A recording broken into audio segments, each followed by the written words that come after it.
Whole sports all plays. Yeah. Whole sports all plays. Whole sports all plays.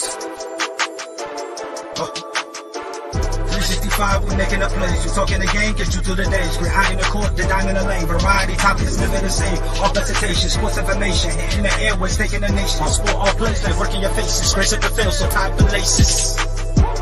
Whole sports all plays.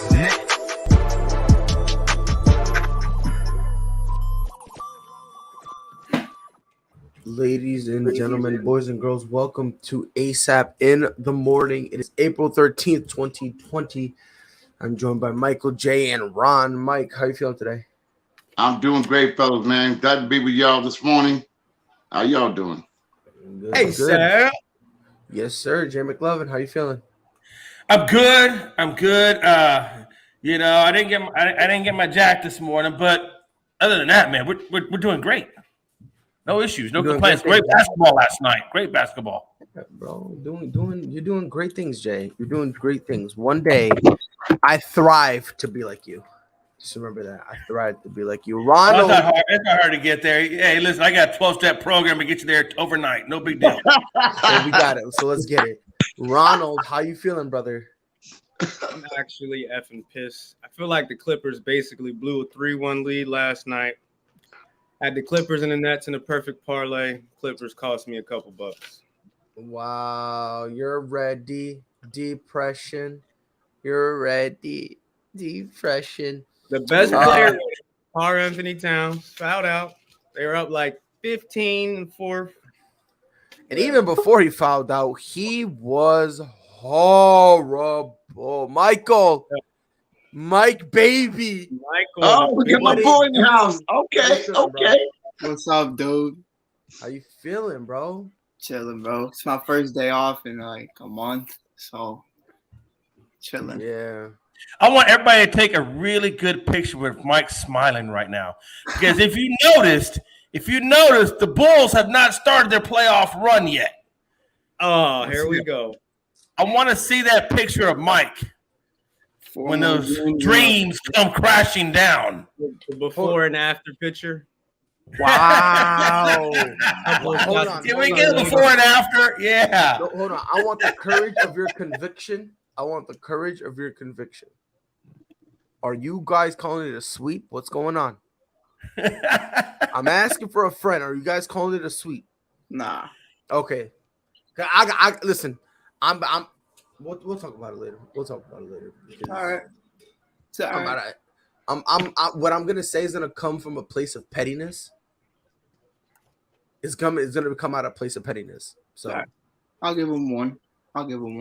How do you have to give me one, bro? You're too tired to even respond, bro. So I gotta take it. I gotta take advantage now while I have it. Bro.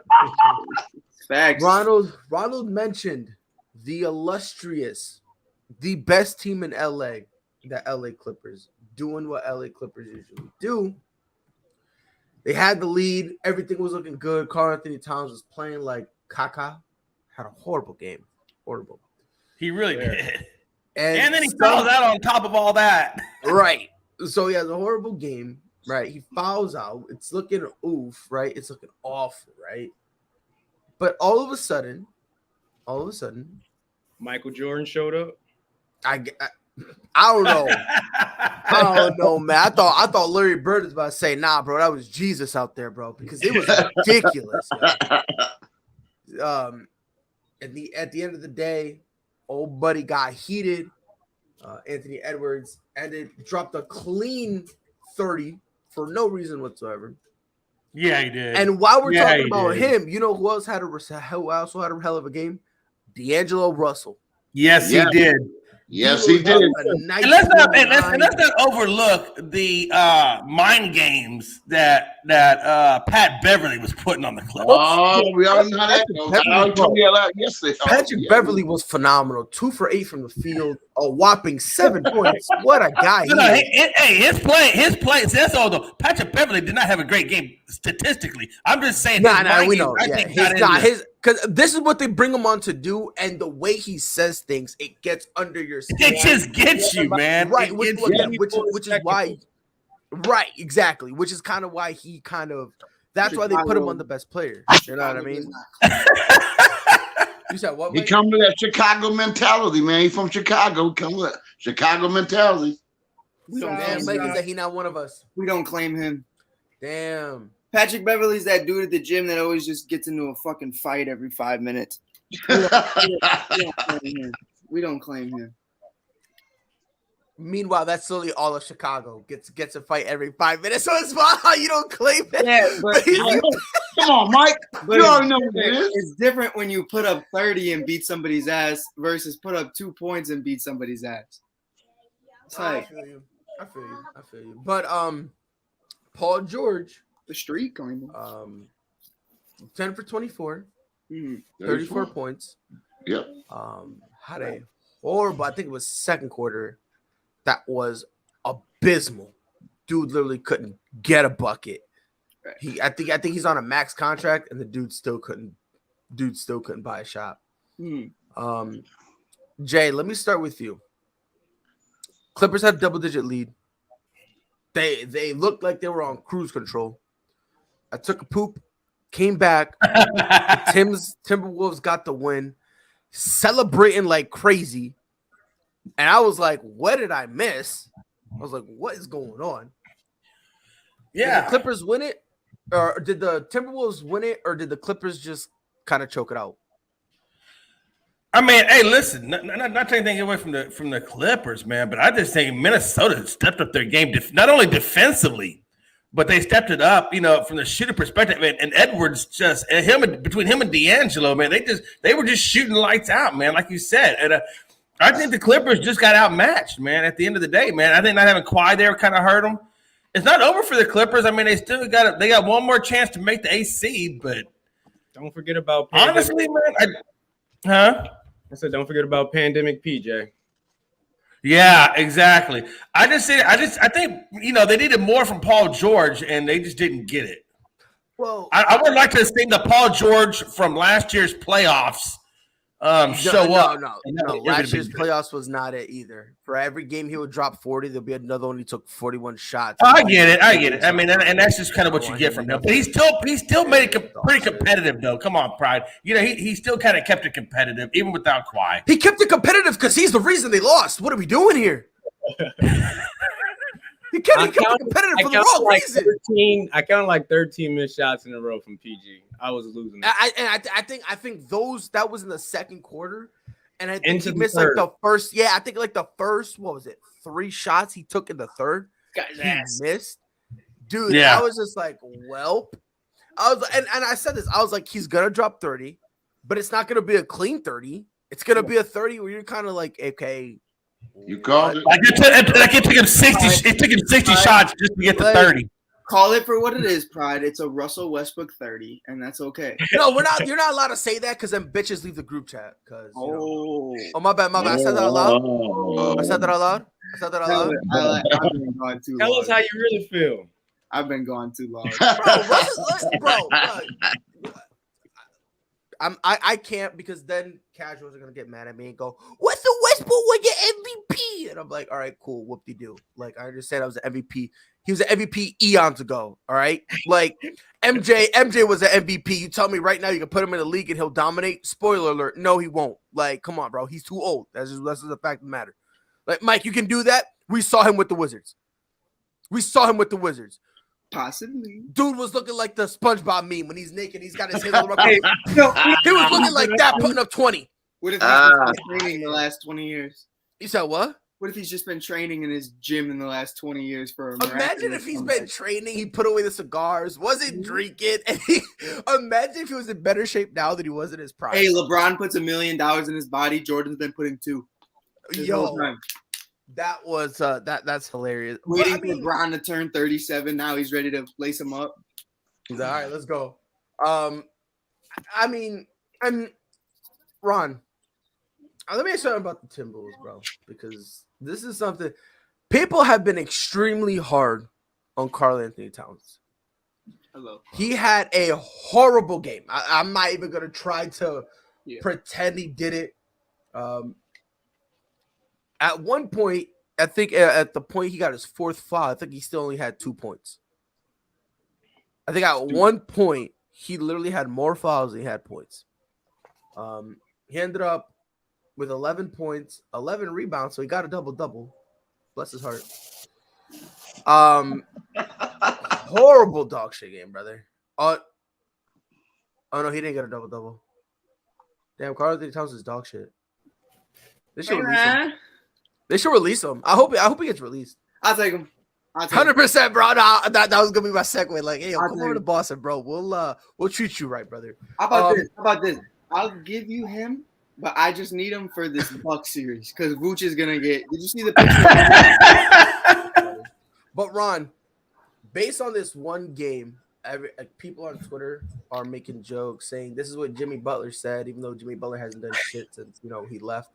All that stuff. They're saying that, yeah, Mike, I said what I said and I meant to. You got a problem with it? We can fight about it. He went to the finals.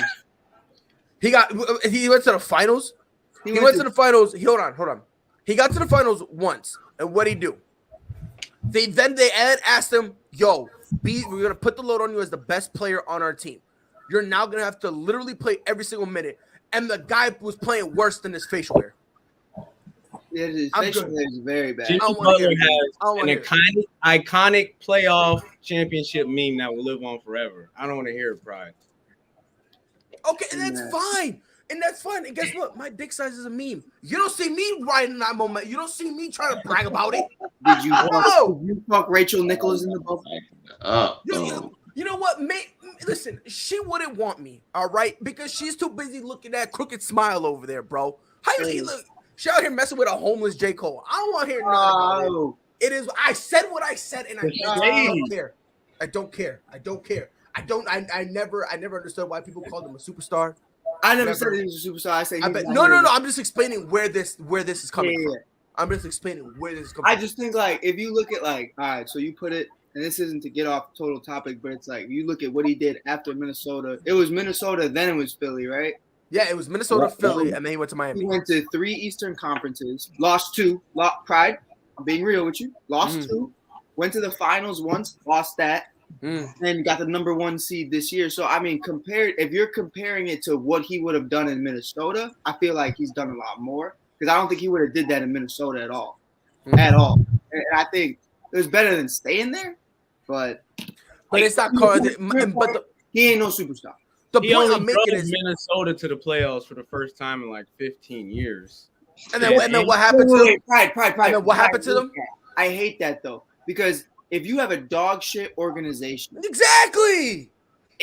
I don't care if you missed the first time. If anything, that just magnifies the fact that this organization is horrible. It's not a flex. That's not a flex. I'm just in a very bad place. Exactly. Ron, bad, and you just wiped up Shorty, who was very bad.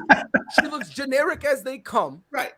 And you wiped her up because you had no other options. That's what that is. If nobody gets shot in my neighborhood today and they're like, wow, this is the first time in 10 years no one's got shot. It's wow, things are changing. No, they're not. No. It's just a good day. It was just a good day. And Ron, let me ask you, when he drugged him to the playoffs, what happened? What happened when he drugged them to the playoffs?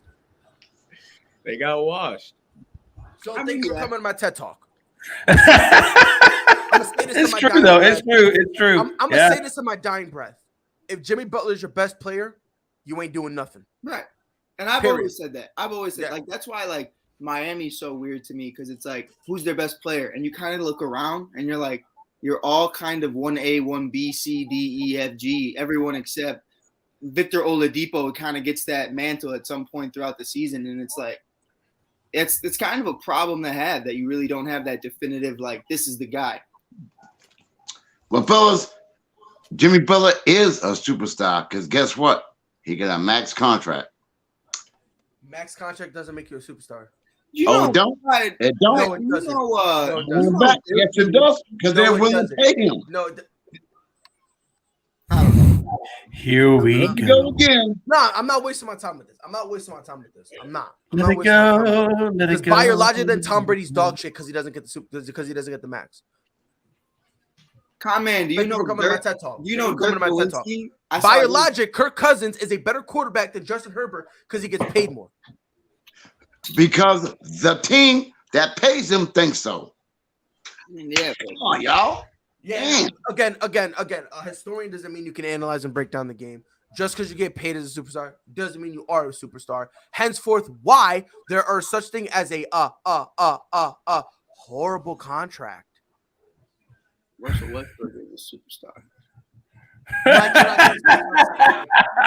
we're not getting into this conversation. The eye is in the beholder. Hey, Pride, the eye is in the beholder. If they're going to pay him a max contract, listen, they must think he's a superstar. I love my fiance. Okay. Let's say I wasn't with her and I was with somebody else. I could have a chick with a unibrow so fat that the fat hangs over her. We literally have to custom order her clothes from the same places that manufactures covers for grills. She can have stank breath, janky teeth, messed up hair, and never ever wash herself. And I can call her beautiful. Anyone else who calls her beautiful is a damn lie. That's it. End of story. I don't care what the team like. If the team says, "Oh yeah, let's give you that super duper max," that doesn't mean you're a superstar. Right. That doesn't mean you're a superstar. You it's are just the reality of the situation. No, it's just the reality. That's what I call Pride, the king of metaphors. Bro. But it's just the reality of the situation. If we're going based on how a guy is paid, then the top players in the NBA That's true. Weirdly. Hey, Russell That's Westbrook and John Wall are the best players in the NBA. Like, dude, like, come on. And again, even if John Wall was playing, he still wouldn't even be up there. Yeah. Okay, Pride, why would they give him a max contract? Because you look they at what thought else. he was a superstar. Okay, I'm gonna answer your question. Please. Because you look at the landscape and you see what else do we have? What else do we have? What position do we need filled? That's what they do. And then they get into something called bidding wars. That means when they want a player, they can offer the player, we're going to give you X, and then that player can go elsewhere and get paid more. OMG. But if you want that, if you want someone like that on your team, that means you're going to have to pay them more than everybody else. Probably what I'm not saying they're worth it, but they're worth it to the team that gets them. That's all I'm saying. Okay. Hell yeah. Again, Jim Butler's not a superstar, period. That's it. That's just the reality of the situation. Good player, star, yeah. That's why I fuck with Jimmy though, because Jimmy hangs with the big dogs and he's not a superstar. Hangs with the big dogs? He's there. He's trying. He's out there, you know. He's not. Yeah, my son is also trying to feed himself. Yeah, trying. That's all I have. That's all I have. Trying. That's all I have. No. If you gonna call this man a premier player and you gonna call this man a superstar, I don't need trying. I need doing. Yeah, that's true though. I need proof is in the pudding. Right. I agree with y'all. I'm just saying the team obviously thought he was a superstar. They're paying him superstar money. That's all I'm saying. So if the Toronto Raptors offered Pascal Siakam a max contract, is he a superstar? No. Okay, Mike. Am I bugging? You might be. Am I bugging? He's a superstar for that team and for what they want to pay him, yes. Am I bugging? Okay, see? You see, Mike? You see? I just want to make sure I'm not crazy. I need an adult. I woke up today. My son was hitting me. He was hitting me. He hit me with a good right, and it stunned me. So I think I might have a concussion. I thank you for that. I think I might be messed up a little bit. So I don't know if, like, my mind power. I'm already stupid as shit as they come, right? So I might be even dumber. That's okay. So Mike, that's why I want to make sure I just heard correctly. You heard what I heard, right? I'm what? No, you heard it correctly, Pride. You heard it correctly. I just want to make sure. Because sometimes your boy dumb as shit. You know what I mean? So sometimes when I have that moment, I just want to make sure, hold on, is this me being dumb or did everybody hear? The point I'm making, Michael, you just said because the Miami Heat paid Jimmy Butler this contract, he's a superstar. I then asked you if Pascal Siakam if the Toronto Raptors offer Pascal a max, is he a superstar? You then said no. You literally contradicted yourself. No, I didn't. Con. Is con short for contradiction? I'm just curious. I don't know. He's a superstar to them. No, I get what you're trying to say, Comment. I think the way you worded it, though, it just sounded. He's a superstar to them. Yeah, it's like in the eye of the beholder, kind of. Thank you. Like out of 99 eyes, that one that says it's great, the other 99 are like, what the fuck? It happens. To the people who signed the checks, Pride, he is a superstar. Is he? I don't think so. But for the people who signed the checks, yes, he is. In their eyes. That's why I fuck with Jimmy, though, because it's like, look at him. Number one in the East, been in the finals, been in the conference finals. He ain't no superstar. You got KD in that conference. You got Kyrie in that conference. Harden, Embiid, Giannis. Who's number one? Jimmy. Jimmy was Jimmy was a super. No, he wasn't. He wasn't close to a superstar. Jimmy was on a dog shit team and took advantage of his situation. But we love Jimmy. If you want to say a star, fine. Superstar, no. He was Jimmy was. I'll be honest. On the rise. You can say on the rise. That was the closest to me that Jimmy was going to be a superstar. Was because it was that idea of he's going to be the face of the Chicago Bulls and he's super young and this and this. Now Jimmy's over 30 years old. His prime is done. And it's like, not that he's washed. He's not. He's still doing great things. But it's like you understand that this is the best Jimmy you're probably going to get. Rather than with the Bulls, it was like this kid can become anything. And it's like, nah. But and you have to be kind of careful about who you label as superstar because at some point you start to water down the word superstar. And this is a sad and then it doesn't really mean a whole hell of a lot. Which is kind of why like I like Zach, like Pride and I talked about this, not to cut you off, Pride, but me, you, and Coach talked about it. I said this is the season for Jason Tatum and Zach LaVine to deem themselves as superstars. Yes. And Zach fumbled the bag because he let DeMar DeRozan be the number one, and Jason Tatum started the season off looking like, what the fuck is this? Looking rough. And now it's like Jason Tatum emerged as that dude, and he already was, but you needed that solidification. Whereas, you could. The thing was, you can make the argument. Oh no, go ahead, Mike. Go ahead. Zach's gonna get that max contract from the Bulls, but Zach's not a superstar to me. He's a star. He's an all-star for sure. He's gonna get that super max, and we understand he's not a superstar. But he, in that situation, like Pride said earlier, the same thing with Miami. If Zach leaves, we are fucked. So we need to give him the super max. And it's kind of like they force our hand. So to me, it's like the money is just a strange thing because it's the business aspect of things. Jason Hayward of the Chicago Cubs is one of the worst offensive players I've seen on a modern day roster in a very long time. And he got paid over $180 million. Oh my God. Talk about finesse. Wow. To make one speech. Wow. 6 years ago. By the way, Mike, hey, good start to the season for the Cubs, man. Y'all came out swinging. Thank you, sir. Yes, sir.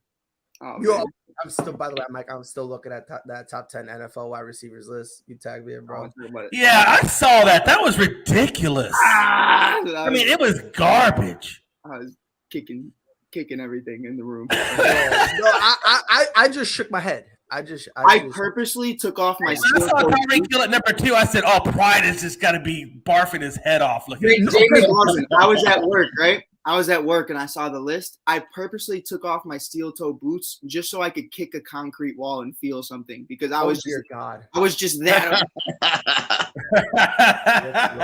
That's rough. Hold on. And those 5 toes can still do more than Tyreek Hill can. Hold on. If Jimmy isn't a superstar, how come he was the only one other than Noah that carried the Bulls? You just answered your question. There was nobody else other than Noah. First of all, let's just get the way. He didn't carry anything. Let's just get that out the way. He kept them from being a lottery team, but I wouldn't say he carried them. No. Just because you keep them out of the lottery doesn't mean you're carrying them. No, right. That's not what carrying is. He's carrying them to a playoff berth, but nothing outside to get bounced in the first round easily. Yeah. Again, they were just a placeholder. And I'll tell you though, and this is you guys can say I'm biased, but I wanted them to run it back one more year with Rondo and Wade. I thought if they would have ran it back, maybe if they add a couple more pieces, maybe a little something goes on. But I don't think that's a championship team. I say this right now: if Rondo doesn't get injured, Boston probably gets swept. This is coming from a Boston Celtics fan.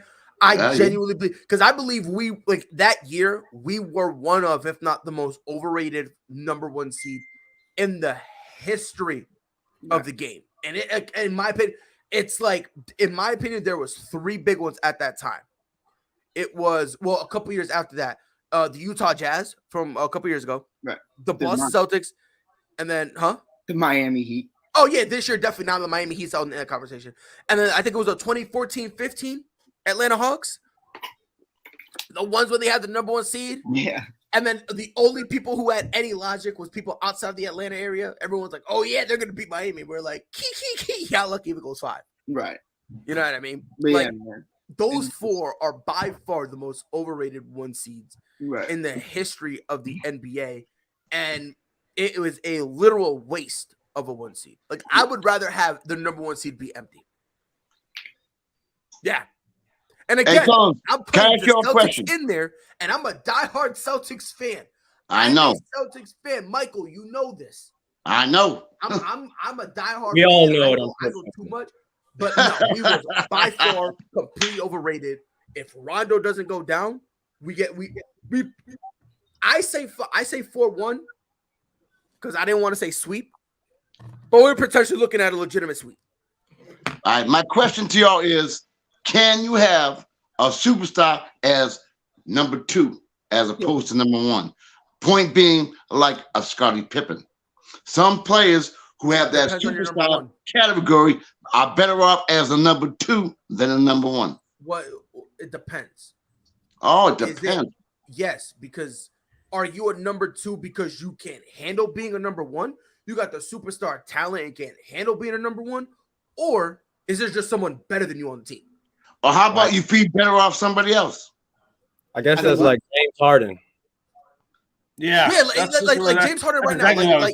Like James Harden right now, he's not better than Joel Embiid. He's not better than Joel Embiid. He's not better than Joel Embiid. No. Right? So that's kind of why he needs to be at that number 2.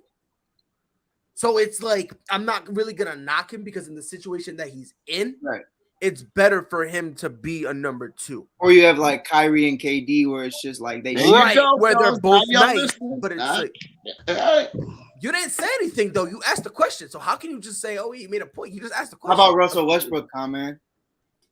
I'll kill myself. Oh well, because he's got a super duper max.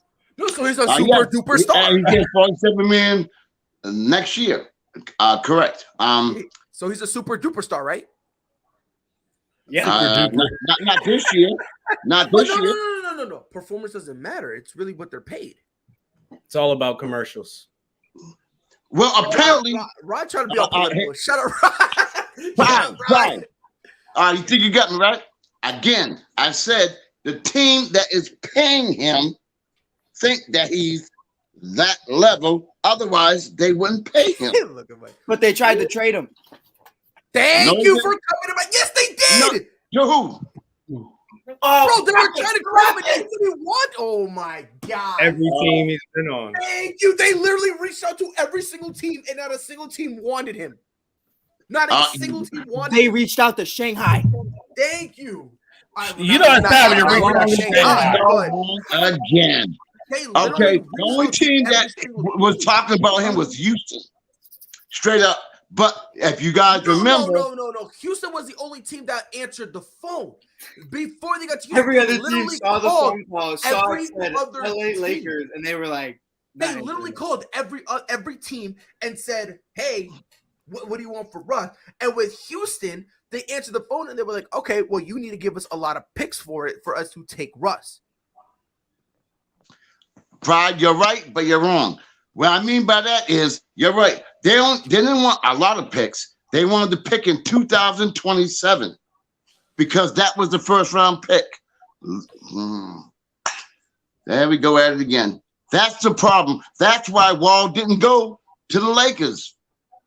No, it's not. It's because they wanted way more first round picks than the Lakers could afford to give.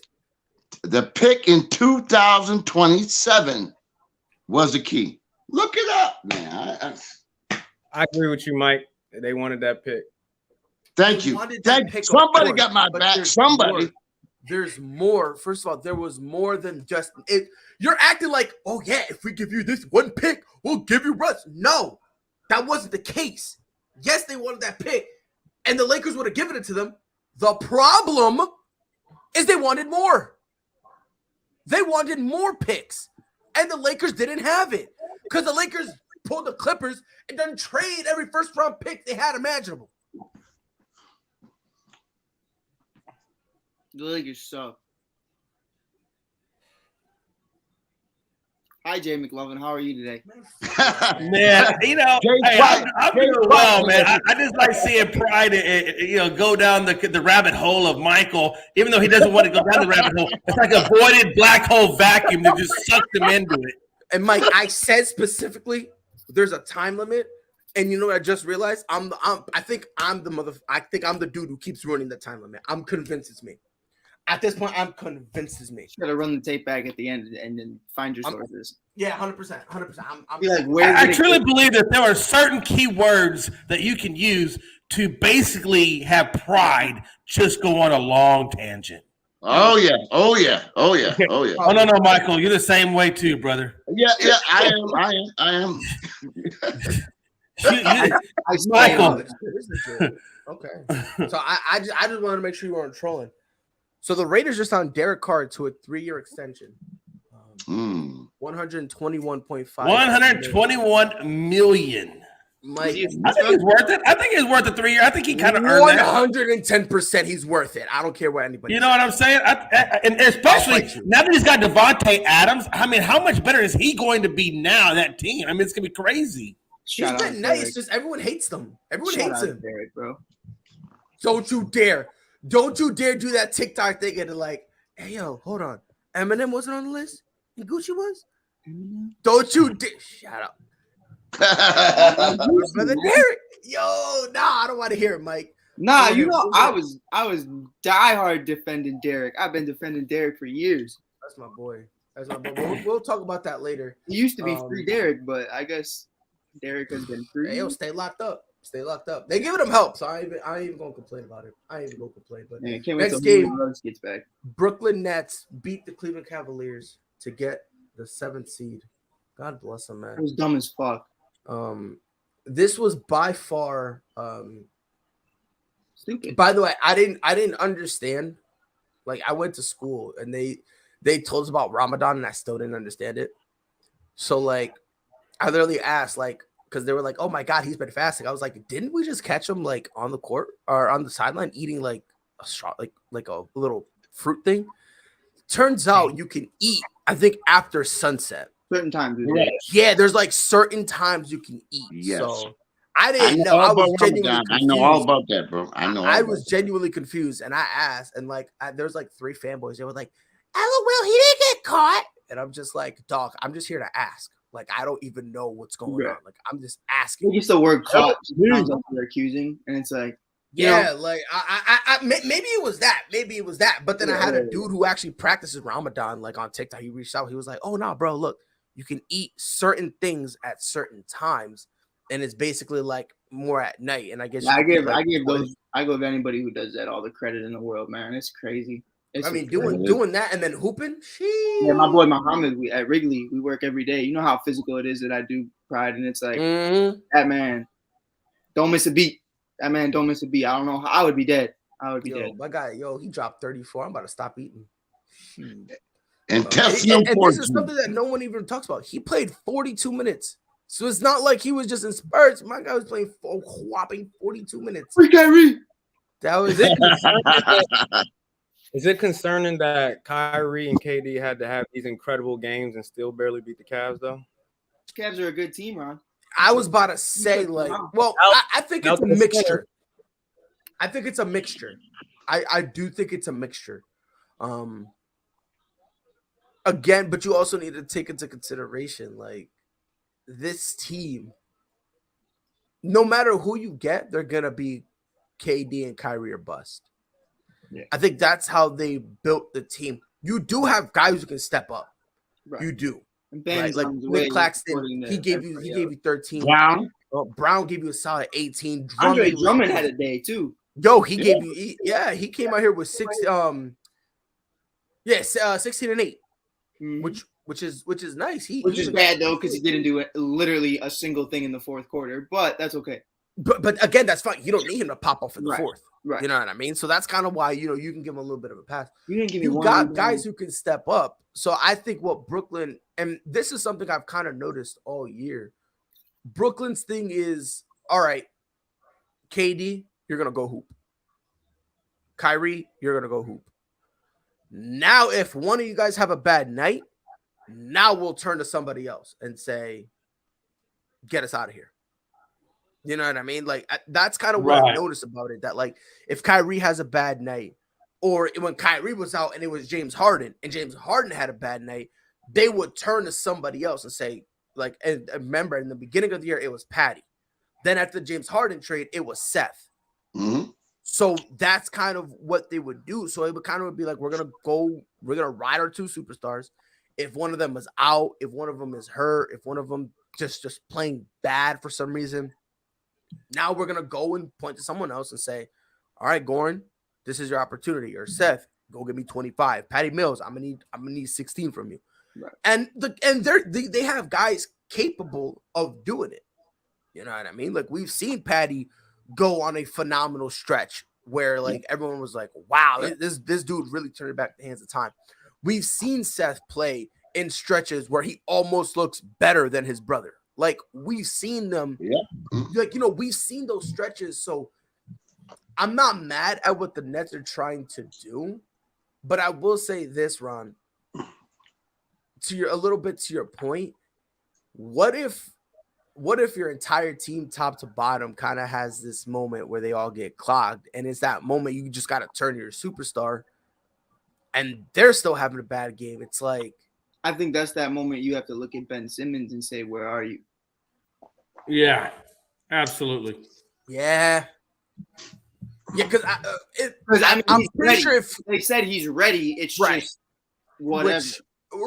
Which is weird, because first he's ready and then his back still hurts, and then he's been practicing like so like if Kyrie's having a bad night and the bench isn't doing what a typical, that's why their bench is, because it's not consistent enough. It's like you look at Ben Simmons and you're like, I know what you can do, and all power to him. I know what he can do. So it's like, where are you? And why are you just sitting there? And that's that conversation. But to me, I think Brooklyn fucked up.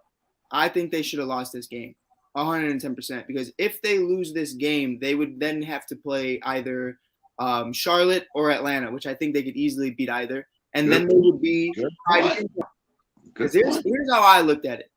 You lose this game, that means Cleveland would have to play either Miami, Philly, or somebody else. If if Cleveland won this game, I'll tell you right now, because if Cleveland won, they would play us. They would Yeah, because the winner, because we're the second seed, right? But I'm saying we're the second seed, so the winner gets the seventh seed and plays us, right? But that panel is going to look like, when you look at the brackets and how they're pointed out, after they beat Boston, they would have to go against the big dogs. Oh, you're talking about afterwards, right? Oh, okay, I see so when you look at it, if you look at it from this perspective, the only team you would have to play is Milwaukee, and then after that, you're good. You're good, because they're going to fuck up the Bulls, and that's okay. It is what it is. But it comes down to where it's like, you have to go against Philly, you have to go against Miami, you have to go against Boston, all up there. So why go up there? Come down here where it's only Milwaukee. You have the good Bulls. Point. I can't argue with it. You got Atlanta. You got Charlotte. Who gives a fuck? You go up there. Now you got to play against the Celtics. You have to play against Miami. You have to play against Philly. I don't want to do that. If I was them, I would have made the bracket easier and buy time for Ben Simmons. Now it's kind of like, I don't know. Going up against Milwaukee pretty much is a very hard thing to do. I think I'd rather go the opposite route, because I think Milwaukee is the best team in the East. And do I really want to take a chance to go against the best team in the East, or do I want to see maybe if they can get knocked out before they get to me? I don't know. I don't think I want to go up against Milwaukee. That's a beast. But here's the thing: like, if they were to lose, they would have been the 8th seed, right? Because I believe Brooklyn probably would have, if they were in the 8th seed, I think they would have beaten either Atlanta or Charlotte, whoever comes. Like, I think they win, right? Yeah. But if they go, let's say they're the 8th seed, right? Right. You still got to play those guys anyway. At one point, yeah. And you're still going to have to play them back to back like that. So but I don't think it really matters. You're buying time for one to see if Ben is coming. Which is why they should have won this game, because now if you win the game, you now have more time where you can now relax. You can go to bed and say, look, bro, we won. We have a little bit of a break. We don't got to do any more of the playing. Right. This is the team we're playing. We're playing the Boston Celtics. Now, you know what I mean? Now we can start prepping, like, you know, like our defensive scheme, our offensive sets, and all that stuff. I get what you're saying for the 8th seed, but it's not like if they win the play-in, they shoot up to the 4th, and you know what I mean? And they could easily start ducking and dodging. Let's be honest, the 8th and the 7th, there's really no difference in terms of the quality of teams you're playing. Let's be honest here, because you still got to play the top. If you're the 8th seed, you still have to play the highest seeded team. Eventually, you still got to play the highest seed. And the same thing with the 7th seed. Again, if let's say it's Miami, so right now it looks like it'll be Miami, and let's say Cleveland handles the business. Let's say it'll be Miami and Cleveland, right? If Miami beats Cleveland and Brooklyn beats Boston, Brooklyn still got to play Miami because they're the number 1 seed. And then let's say they get through them, and then let's say it's Milwaukee. Right, you still have to play. So it's like maybe I'm bugging, but I don't think them being the 8th seed would have been that beneficial. I personally think it would have been detrimental. I personally think it would have been more detrimental because now you have a little bit more rest for 2 of your superstars who you are absolutely running into the ground because of your entire scheme is just basically. We're going through KD and Kyrie, and, you know, whatever happens. Right. It gives them more rest. And at the same time, while you're doing that, you can also kind of look at Ben and say, Ben, got some rest days. And on top of that, you know, this is who we're playing. You know, we could benefit you here. You know what I mean? This is the defensive scheme we're running, et cetera, et cetera. So, but I mean, I get what you're saying, but me personally, I would have just let them be the 7th seed. Right. Because especially if you're going to expect your superstars to, like, literally play 40-plus minutes, right? You need every game, every day of rest you could possibly get. 100%. You know what I mean? 100%. I feel you. To me, it was just like, man, when you look at the route, and that's why to me the not the Bucks, the Suns championship run was so special to me because the teams they were going through were insane. Like you look at MVP Jokic, you look at Kawhi and PG, you look at the Lakers who were the defending champs. Like they went through the ring, and it's like right now you look at this Nets team, they're not built the same as the way that Phoenix team was. From top to bottom, they were full, and you could count on those guys.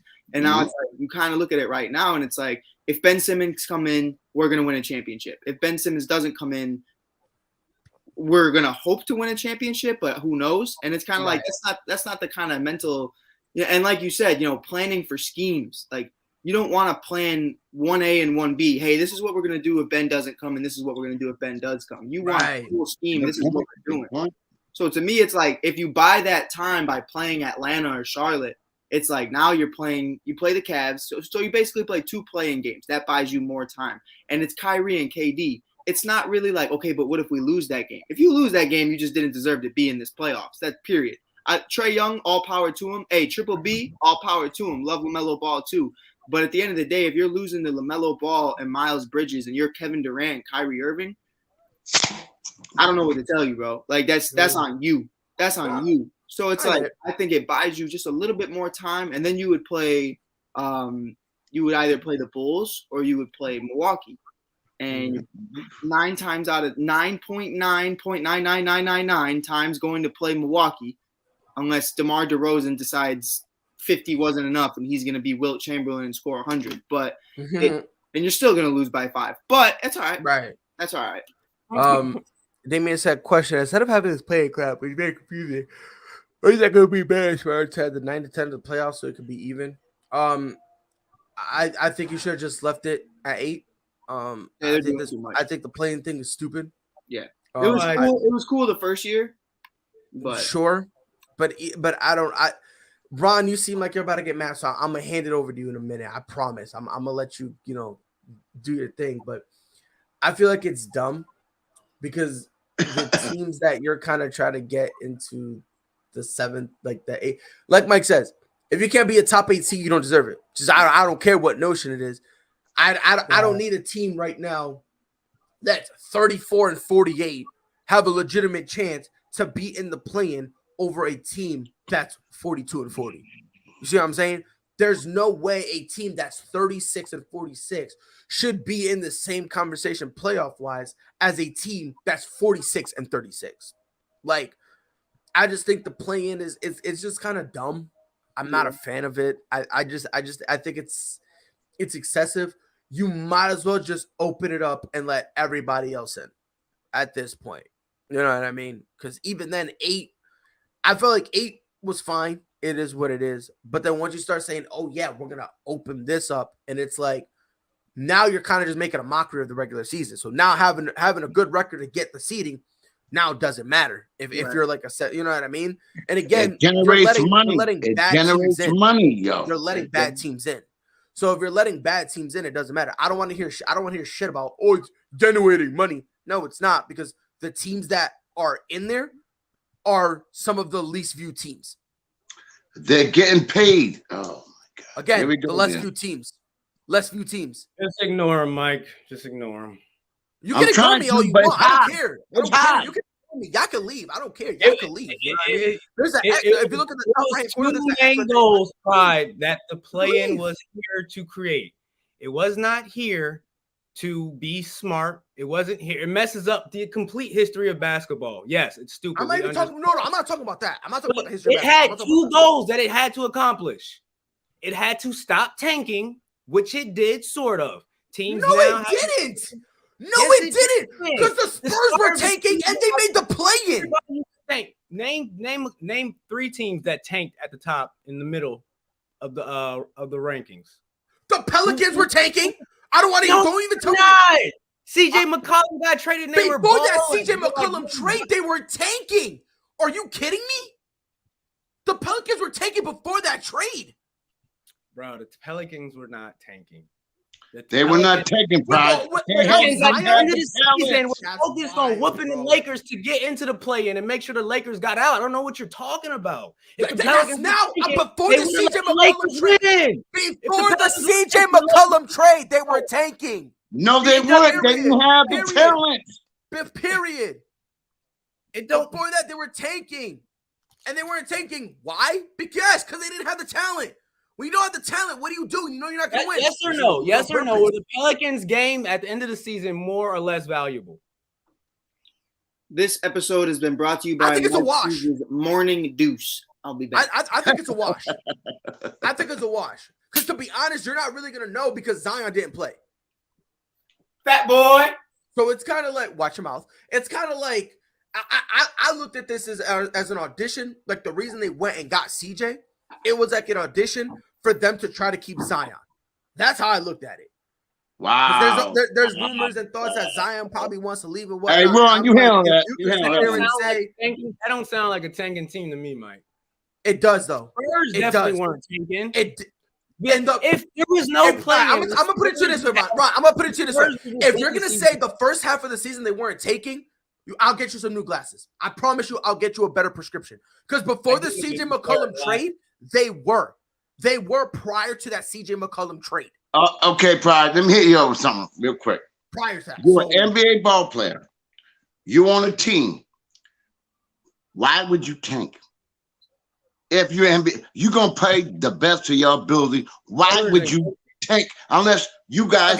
That's a stupid question because now you're trying to insinuate. Yes, it is because now you're insinuating that it never happened. How many times have the Knicks a couple years ago were tanking to try to get Zion and failed? And who was on the court? Was it the execs on the court? No, it was the players. The players who just aren't good enough to win. Philadelphia tank good enough to win. How you gonna play New York and tank? Go ask Houston. How you gonna play in New York City and tank? Go ask Houston. They How did you gonna play New York City for Zion. When you see the draft and you see there's a player you want, the fans will accept you tanking as long as you get your player. Nobody was mad at the Knicks for losing. Nobody was bashing them. They got mad when afterwards the lottery didn't go their way and they couldn't get Zion. That's when the fans started criticizing them because they couldn't get Zion Williamson. Oh, So don't hit okay. me with that garbage. Right. Don't hit me with Who that got the first pick that year that they tanked? It was the Pelicans who got the first pick because they're the And ones who won got the second pick? You said what? Who got the second pick? That doesn't matter. Because the player who got the second it doesn't pick? matter because the player in that draft was Zion. Everyone who was tanking for Zion. Oh my God. Pride 0, Ron and Mike 1. How? Explain though. Explain. Because I'm not talking about the teams that's in 30 and 29 and 28. I'm talking about the teams from 20 to 26. Those teams are motivated to try and make the play-in. The owners want their teams to get there. They're not the tank. They reevaluated the lottery. So 20, hold on. 20 to 26. So you're talking about the teams that didn't make the play-in. Is that what you're telling me? Yeah, those teams. So the teams that didn't make the play-in, you're asking me which one of them were taking. Is that what you're asking me? I'm telling you, no team I was tanked. talking about the teams that were No in the play-in. team tanked. So let me ask you. Nobody. So obviously the Lakers were not taking. We can agree on that, right? No. They weren't taking. They were trying to win, and they were just horrible. Are there more or less teams tanking? Probably about the same. Oh, get the dude! You're acting. Hold on. You're acting and pretending like there's like 15 teams that you're tanking. Okay, There's the like Rockets. 3 Were they? teams Hold on. that are tanking. The Rockets. Were they tanking? Yes. Okay. OKC. Were they tanking? I got you right now. Try. Okay. Again, go back to your corner. Ron. The OKC. Were they tanking? No. Okay. Ron. The OKC Thunder. Were they tanking? I don't think OKC was tanking, but Portland was definitely tanking, and Sacramento. That's the only 3 teams in the West. Fine. Sacramento. Hold on. You said out of the play-in. There's 5 teams out of the play-in. You just said 3. I believe you can make an argument that OKC was tanking, but it's fine if you want to say that 3. Fine. Orlando Magic. Were they tanking? Yes, that's 4. Were the Detroit Pistons tanking? Yes, that's 5. The Pacers. No. I don't know about the Pacers. Okay, Pacers, you know what? You want to say no to the Pacers? Washington and the Knicks. Okay. So of the 10 teams that were not in the play-in, we agreed on 5 that were tanking, which is which is around the same number of the teams that have been taking the past few years. And if there was a play-in, it's the same. There would be 14 teams tanking if there was no play-in. No, I don't think so though. But I don't. Hey, Jay, you got that. So. Because if you look at it, the Spurs right now were both tanking, and they weren't even viable option for the play-in. Jay, you got to be Judge Judy. Jay's Judge Judy. What you got, saying. Jay? Well, before Jay goes in there, you still usually have about 5 teams between 5 to 7 teams a year tanking. You usually have about that many tanking per year. And again, we disagree. There's at least 5. So okay. I don't think necessarily that Houston is tanking. I think they just went to rebuild and realized they had to go start from scratch. Yeah, is that tanking? No, you guys are no. I mean, when I think of tanking, I think of people that are doing something on. I don't know. It's such a fine line on how you view that. I mean, they knew they couldn't go anywhere but hard. So they had to get rid of Harden to get draft picks to start over again. I don't know, man. But that trade is that's just a situation that James didn't want to be there, right? And obviously James Harden still want to be there. We're not having this conversation about Houston. We're not. You know what I mean? Like, because Houston they probably would have been a top 6 seed, and it would have been fine. So, but when you traded him, you then started tanking because again you were losing. You're like, all right, cool. It is what it is. Let's go get young talent from the draft so that way we can build a nice core. Right. That's all I'm saying. I get it. I get what you're saying. Like I said, it just I hate the word tanking because it sounds like we're doing something bad and you say tanking. I like the word rebuild because I feel like we're just trying to be competitive and we knew we couldn't be competitive the way we were going. If we're going to be honest, tanking and rebuilding are basically one and the same. The only people who will argue are people who don't understand basketball. That's just the reality of the situation. That's just the reality of the situation. Same thing tanking, bro. No, it's the same thing. It's that's just the reality of the situation. Because if you have young talent, you're not gonna win, so it really won't matter. Like the Houston Rockets, again, Jay. I don't mean to bash. So is that again, it's all good. It's all good. They're a Out young there team. They're busting not their gonna ass. win, That so they're good- gonna go. They're gonna go out, and I guess they're gonna either try or they're just gonna lose, and it won't matter. Because at the end of the day, it's not like the Houston Rockets are gonna do anything anyway. Because again, they're a young team, and they just to go get some more pieces and go from there. I think tanking to me, and Ron, I'm sorry, but Philly is what tanking is to me. Not right now. Exactly. Oh, you're talking about trust the That's process? my point. Yeah. Like my thing is like when you tanking to me, like Jay McLovin is a perfect example. You have Jalen Green, you have Christian Wood, you have good pieces. And you put together good pieces. You've even tried to bring in John Wall and a couple others, and the Pelicans are the same way. That they bring in CJ, they have Brandon, they have Zion. That's not tanking. That's a rebuild to where they're just trying to build something. But like when you look at Philly before the process started, before Embiid, before Simmons, the rosters they were putting together, you knew off rip that was the cheapest roster you could make because you wanted to lose games. I went to a couple And Mike, I hear you 100%. You are 100% correct. Now, Pride, because you know me and him go at it.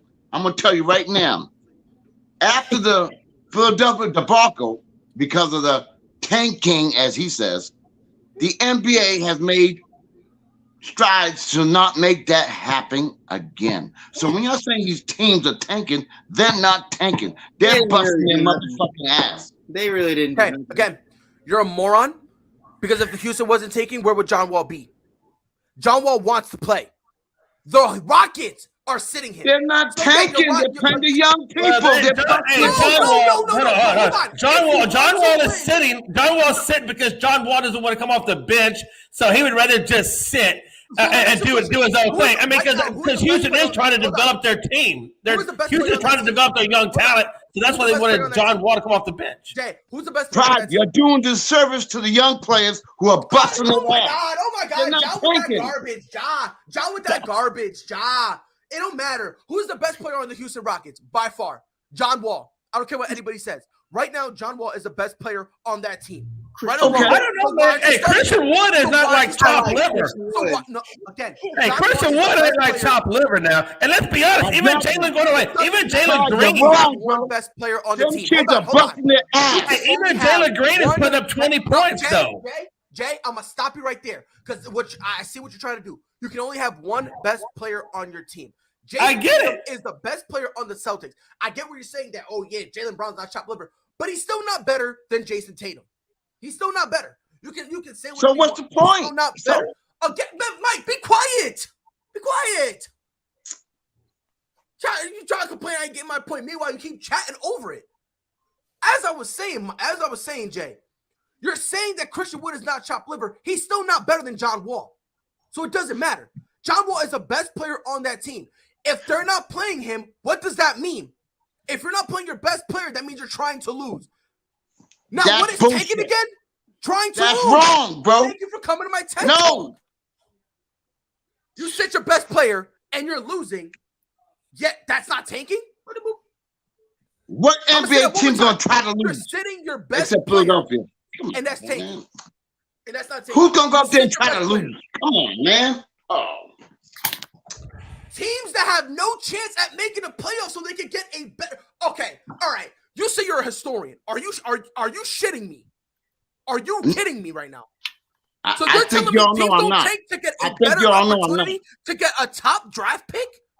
A team that's going to do nothing? What I'm saying, Pride, is, again, your word pride. Players go out there with pride. They're going to bust their ass because you know what? They might not be there the next year. They're busting their ass. And that's fine. They're busting their ass to get them 20 and 62. That's a lot of loss. They're playing for their future, Pride. Thank you. They're playing for your word pride. Now they're playing for their future. They're playing for their future. They're playing. You for think their they're future. not? Why they get? Why it doesn't matter. Why are there so many one-year contracts, bro? Why are there so many one-year contracts? They're playing for their future. Come on, man. No. The reason that's like that is because the free agent market dried up fast. Do better. Like, no. Like, again, we're not going to you look at the 1-year contracts. The 1-year contracts are fine because you don't want to, give everybody a 3-year deal because that's not your process. But it's like correct. But Mike, you want to have a second year, don't you? You want to have a second year. There's a reason you don't, though, and it's because you understand that these guys aren't going to be on the part of the organization because they're only here for that bridge gap of tanking and rebuilding. That's a part of the tank. When you look at, I think the Orlando Magic are great. When you look at Franz Wagner, when you look at Cole Anthony, or guys like that, Markelle Fultz, those guys are going to – Wendell Carter Jr., those guys are going to be a part of the organization because they're on those multiple-year deals. But everybody else – they are what's a part of the tanking because all right, I'll give this dude $500,000 and he'll take it and he can help me get a better draft pick. This guy can help me get a better draft pick. This guy's going to be this, and this. It doesn't make any sense if you're just going to put on these half-ass teams and be like the Pelicans or the Spurs and be a play-in team. Thank you, Mike. But those other three are like, okay, that's your future. But the rest, it's like they're expendable. Why are you here? Exactly. And they're only there as placeholders. Correct. You might get one. And if you're a younger team, again, basketball's not in your wheelhouse. You got to try again because how do you replace those pieces? By entering the draft. And then you spend money when you want to spend the money. Thank you. Like the Bulls did it. When you're a young team or when you're a young or a bad team, where are you going to go to replenish a lot of your of your coverage space? Where are you going to go to replenish the draft? Especially when you look at Houston, who is not a free agent destination. You look at the Portland, not a free agent destination. Oklahoma City, Sacramento, not a free agent destination. Orlando, not a free agent destination. Detroit, not a free agent destination. Like, you're looking at places that you can give a guy a max and they still won't go. Henceforth, why they tank and the reason they go into the draft to try to get somebody else. When was the last big splash free agent move that in terms of signing, not trade, signing? A free agent walked into this place, into New Orleans. When was the last time someone walked to New Orleans? Thank you for coming to my TED Talk. They either been drafted or traded. Ron, what's that profile? No, I don't care, bro. That y'all wore Michael out. Michael said, "I'm out." And listen, I ain't do nothing. Not because Ron this whole thing started because Ron said he feels like this is stopping the tanking. Like not fully stopping because I don't want to put words in his mouth. He said it's at least helping to stop the tanking. Which, I mean, can you really ever truly stop that though? I mean, honestly, no, you can't. That's impossible. It's impossible. No, you can't. That's not something you could stop. That's not because let's be honest. Every year there's like what, usually 3 favorites in each conference. Yeah. And there's 15 teams in each conference. So it's like, how can you really stop it? You really can't. Right. You know, like there's no way you can really stop it. I mean, at least Philly told the fans we're gonna lose. At least New York said, hey, yo, we're gonna lose. So at least they kind of gave them the heads up. Right. But in terms of the league coming in and overall stopping it, you're not gonna be able to. You're not going to be able to, because as much as people hate to admit it, tanking is a very critical piece of the rebuilding process. It really is. No, let's be honest, because when you do it, guess what? When you tank, you end up have a better chance of getting a better draft pick. You know what I mean? Yeah. Again, Houston, OKC, and again, I'm not talking about the Dallas Mavericks or the Golden State Warriors. Like if they all of a sudden started tanking, that's a problem. Right. But the low bottom feeder teams, I don't know.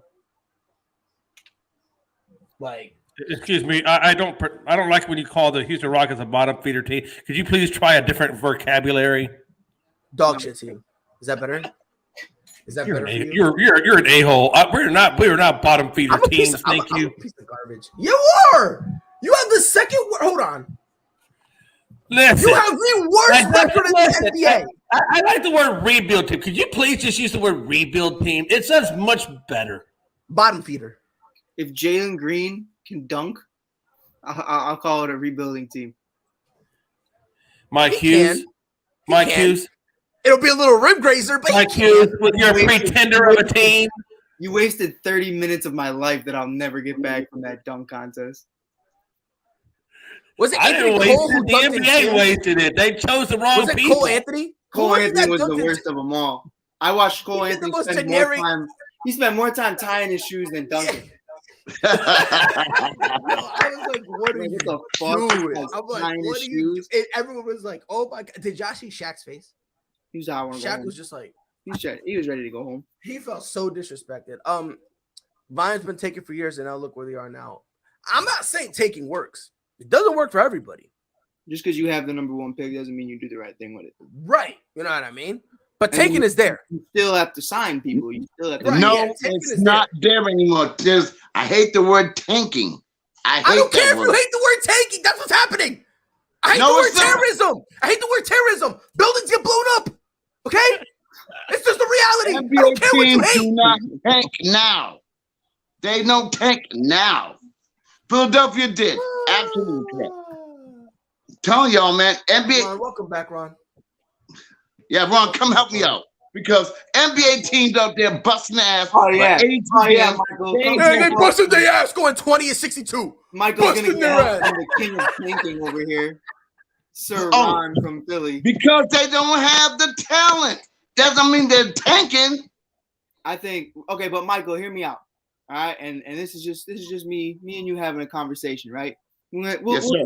We'll take pride out of it. We'll take Ron out of it. Jay McLovin's just been hanging out this whole time, but it's just me and you right now. Yeah, take pride out of it. When you look at it, bro, and you Yes. have a real conversation, you have nobody on max contracts. Everybody's a 1-year deal, and you have over $100 million to play with. Why aren't you signing anybody? Not because they're tanking. You know what? It might be Why mismanagement. not? It might be mismanagement. It might be poor coaching. It might be whatever. But I'm gonna tell you, Mike, right now, I almost made it to the NBA. I didn't, so I got no say. But I'm telling you, you got players out there who are fighting for their lives. They ain't going out there to tank. And how do they tank? Does a manager or the owner say, "Oh, we're gonna put you guys in, and you just play, have a good time"? Hey, you're from Chicago? Come on, man. Chicago's been taking for years. What are you talking about? For years. What are you talking about? Mike, has Chicago not been taking? We do be tanking. We do. Ooh. I'm sorry. He had me at almost By the making it to the NBA. By the way- That had me curious. Yeah, Yo, I almost fellas. made it to the MLB. I tore my Achilles. I almost made it to the Yeah, NFL. yeah. I tore my Go ACL. to that. Go to Yeah. that. Mike, me and I were would've been talking. arrested Then. for Go that. there. Go to NBA. What So- y'all know too much about? Y'all go there. Wait, Ron, no, Ron. I'm not talking Chicago with you. What's your hat? What is your? Oh, it's Baltimore Orioles. Okay. Oh, I thought. and the Man, Baltimore Orioles. Hey, you know what are you're the a Baltimore fan. Orioles doing? Tanking. I don't even think that's his team. I'm here to talk about Albert Pujols. I think it's just a nice fit. Yeah, Like I have a Colorado I Rockies. like the logo. Yeah, I still got. Mike. I think I showed you. I got a Cubs jersey of Baez. Yeah. I got the Toronto hat. That's why I like Toronto. Yeah, bro. I like got the Blue Jays. that. I got a Zion jersey, so no Zion slander around these parts. I won that shit at a Six Flags. I ain't slandering. Not that. I deadass won it at Six Flags, bro. It was like the 3-point shooter thing. I was so wet. I was like, let's go. I was like, damn, I wish I did this shit in high school. Maybe I would have started. I was like, let's go, man. Yeah. But nah. Oh, yeah. But Ron, let me guess. Matter of fact, we got Mike here. I want you to go on your whole little spiel. Tell me why Chicago sucks. I'm gonna give you the Who? opportunity. I mean, You, Ron. Because Ron, The Bulls, you are Bears, Chicago's biggest hater, literally. go ahead, Ron. Okay. So go ahead. I want you and Mike to have a conversation.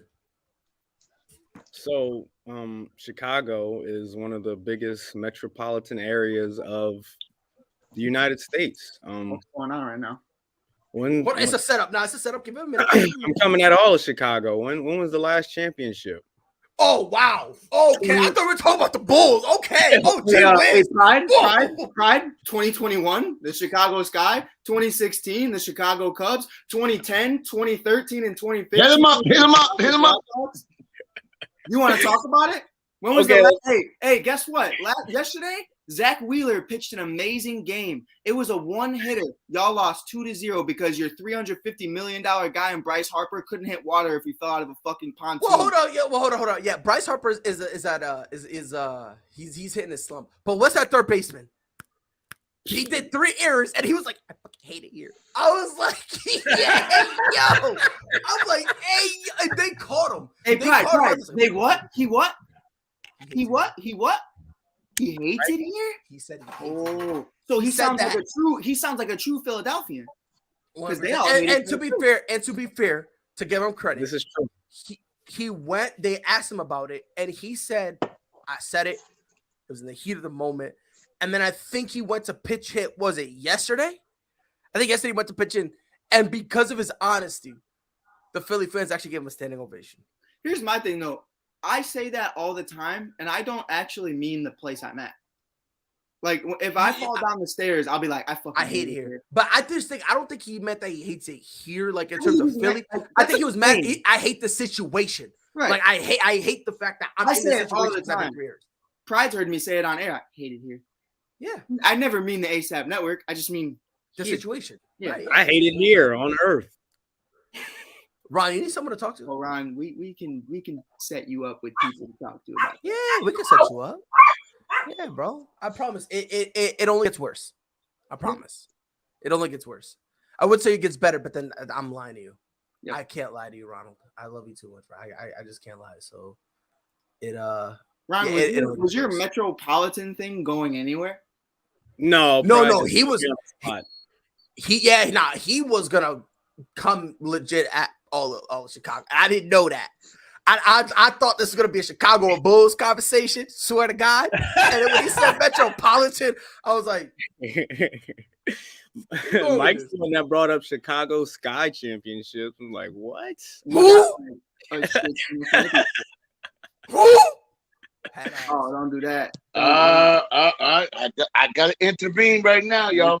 Don't do that. Hey, because let me tell you something. That Chicago Sky team with Candace Parker will beat the dog shit out of Jay McLovin's Houston Rockets, and I don't give a fuck what anybody says.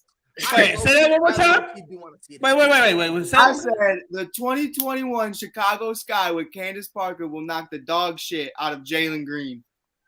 Which is interesting because my team beat your team, so where does that put the Chicago Bulls?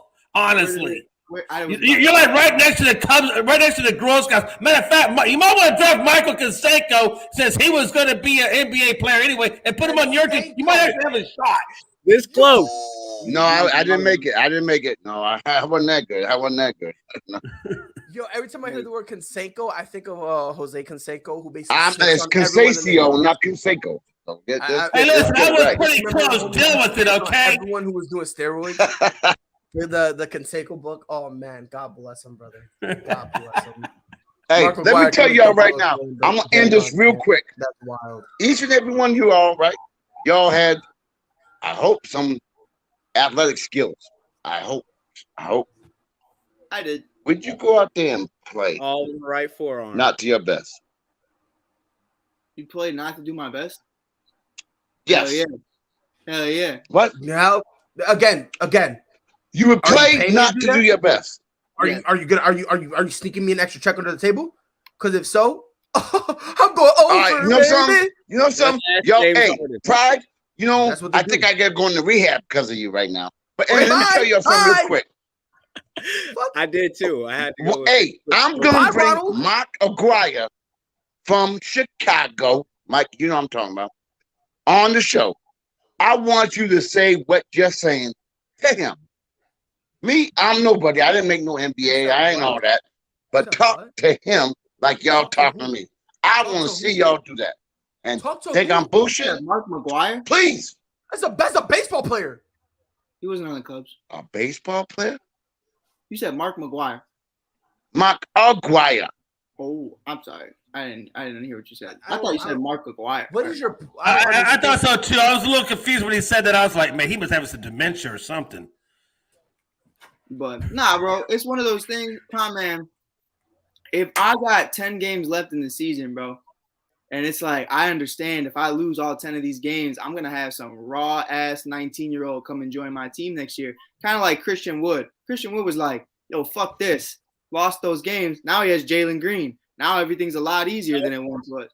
Yeah, I agree. I agree with that. Yes. I want to know which team I'm absolutely positive. Hey, man, respectfully, if I know that I'm going to get LaMelo Ball on my team, if I lose this game, I'm chucking that bitch into the upper deck. On God. Hell On God. to the no. Hell yeah. Hell God. to the no. On If God. y'all competitor, you go out there and play your ass off. I ain't giving up a goddamn thing. When you interview me about it, just know I'll say you'll thank me later. 100%. 100%. Yo, people pretended like, oh my God, that's a horrible thing. Like, because you're putting your credibility on the line, you're putting your talent on the line to go and you could be suspect to injuries, bro. You go out there and you do your damn thing 100% every goddamn game. If you're doing it game 1 of the season, I have a problem with it. If there's 5 games left and you have the chance of getting the number 1 overall pick, I'll boot that bitch myself out of the grandstand. Well, Mike, you know I love you, bro. When I get Mike Aguirre on, I want you to tell him that. I'll take a picture of it. I don't care. I don't care who I'm telling it to. I don't care who I'm telling it to. You just said Michael Jordan in front of me. If all I care, I'm gonna say the same damn thing. Michael. Okay, that's good. Bulls been hey, stay true to your convictions, but y'all wrong. I'm letting y'all know. It don't happen that way. Ask any NBA ball player, do they go in the game thinking, oh, I'm not gonna play that well because we're gonna get the first pick. Ask any NBA player, they will never do that. I don't give a shit what they think because guess what? On the floor, I see them getting waxed by 30. So I don't. Maybe because they're not good enough. That's all I'm saying. I don't care what you're telling me. I don't care what you're telling me. When you watch a low tier team literally ignore a wide open layup, no. Hey, Pride. No. That's your name, right? Pride. Don't you take pride in what you do? That's way different. Oh, that's way different. No, it ain't. Yes, it is. Yes, it is. Because if I'm getting paid, I don't give a shit if I'm good or not. You want to know why? And guess what? You're not going to get paid anymore. 100. I'm going to look at my bank account and guess what? I'm going to bang, bang, bang. Period. Get out of here with that foolishness. Acting like a 1 or 2 year player or a role player can go up to the GM and say, yeah, we're not taking. Fuck out of here, bro. How many times you are so goddamn wrong, man. And then I'm going to prove y'all wrong. Watch. You know how I'm going to prove y'all wrong. Taking exists. That's how the Pelicans got Zion. Like, do better. They don't That's tank. how the Lakers got Philadelphia Lonzo. tanked. Like, Philadelphia did, yes. Do better. Nobody wants to tank. So ESPN covered the Royal Rumble. Man, bro, the Royal Rumble was in January. Fuck off with that foolishness, bro. Oh, I'll listen to ESPN, bro. Them dudes would be like, oh my goodness. Today at the Royal Rumble, Drew McIntyre lost. That was like 4 years ago. Grow up. Like, what are you doing, bro? Like, you're mad behind, bro. I hate ESPN. I can't stand them with a passion. You really can't. It's the same organization that said Julio last year, heading into the season, was a top 5 wide receiver. What are we doing here? This is the same organization who looked me in my face and said that. Bro, ESPN is so incredible. Honestly, I'm scared to even look at the scoreboards on ESPN because I feel like they'll somehow be wrong. Swear to God. Like watching the play-by-play shit, I swear to God, they're going to say, oh, yeah, LeBron hit a 35-footer. Meanwhile, the real play was just AD just like going in for a layup, missing it, getting mad, throwing his mouthpiece at the official and getting ejected. That was the real play. ESPN tells me, oh, yeah, Bron with a 34-footer. Russ with an air ball. Malik Williams from downtown. Like, ESPN is so horrible, bro. It is. Oh, bro, I'm good. That's a fresh take. I've never heard that before. You never heard that before? ESPN. We've been talking about the Bulls for 30 minutes, and we have not once mentioned the Bulls in 30 minutes. I don't know what this turned into. That's because me and Pride be going at it. That's all right. I don't know what this turned into, bro. That's what we do. It started off bad because Ron started off with the Metropolitan. I don't even fucking know. And he's talking about Lori How healthy is Levine? How healthy? On a scale of 1 to 10, probably 7. I'd say 7.5. Yeah, 7. Yeah, 7.5. Yeah, he's playing. Okay, I give the Bulls 2 wins.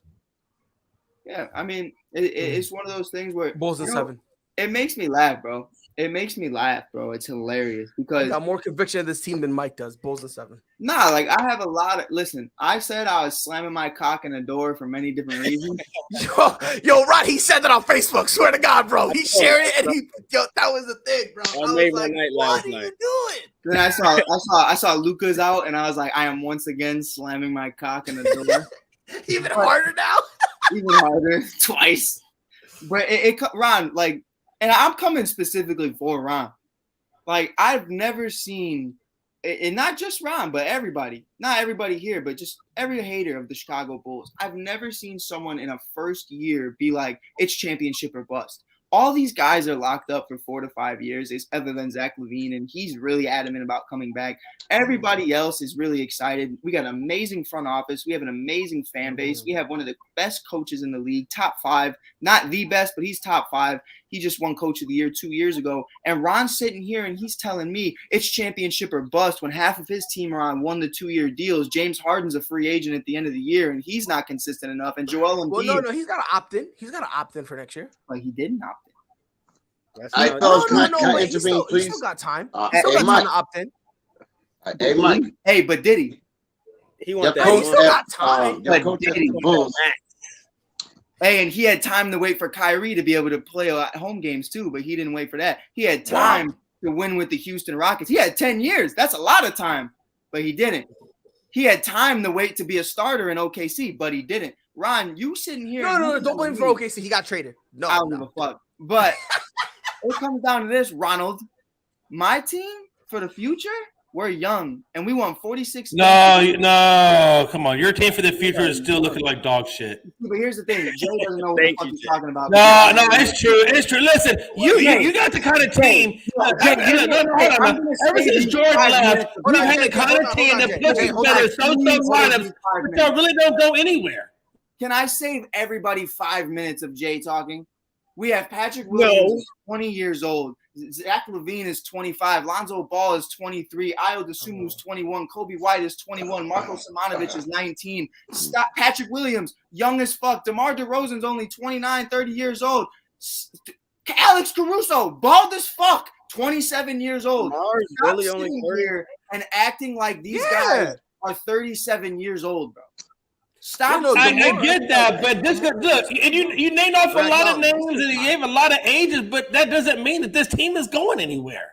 And let's be honest. You can't compete against Milwaukee. You can't compete against Philly. I can't compete against the defending champs when my starting point guard is out on a point guard driven team. Oh yeah, you're right. Because Lonzo Ball is just such a denominating factor that he could beat Milwaukee. I'm sorry. Say it again. I'm sorry. I don't believe that. Please say it again. Jay. Hold on. Time out, Jay. Pride. Take everybody out and Jay McLovin. Say it again. Take everybody. Hey, wait. What am I saying? What I just said? I mean, you mean what I just said? Say that Lonzo Ball is not important to the Chicago Bulls. I'll leave. No, I'm not saying that he's not important. What I'm saying is, okay, Lonzo Ball is a good player. He plays for the Chicago Bulls. I get it. But he is not the guy that's going to get you a championship. I'm sorry. If you believe that, you don't watch basketball. Jay, hold on, Mike, let me get in here. Let me just squeeze in here because. Oh my gosh, Pride. Ronald. I can't wait to learn your first name. Out of all, it's Riley. Don't worry about it. But Michael. Sorry. Who I fucked up my government? What up? Can't stand it. It's Riley with an A. It's dumb. Yeah, no, my real name was supposed to be R.A. Hey, Mike, exactly how well does Chicago play against top 5 teams? Tell me that record again, please. But Jay, but let's be honest, Jay, it's misleading. No, I just want to hear him say it because Lonzo Ball is so great. How are you guys against top 5 teams? Just answer me that question. And can I ask you something though? No. You can ask me a question and you can ask me. We're horrible. But can I ask you a follow-up question on that? When you dissect it, How many of those games did Zach LaVine or DeMar DeRozan play? How many of those games were COVID rosters for 3 weeks out of the season? How many of those games did somebody out like Lonzo Ball, Ayo Dosunmu, or any of those guys? How many were they out? Hey, a loss is a loss, and I own that. But for being year one to win 46 games with all the shit they endured, to be first in the East before Lonzo Ball went down, and that's where you don't know what the fuck you're talking about. Because when we were first in the East at the half with Lonzo Ball, no one was talking shit. No one was talking shit. I was telling right now, even when you were first in the East, I was telling them all the time, it's going to be Milwaukee. Even Milwaukee was in the 5th spot. I was saying Milwaukee's coming out of the East, and they're going to beat freaking Chicago. Your hot take was that the defending champs were going to beat Chicago. I'm fucking impressed. No, my hot take was that the Chicago Bulls, I don't care if they're first spot or not, aren't going anywhere.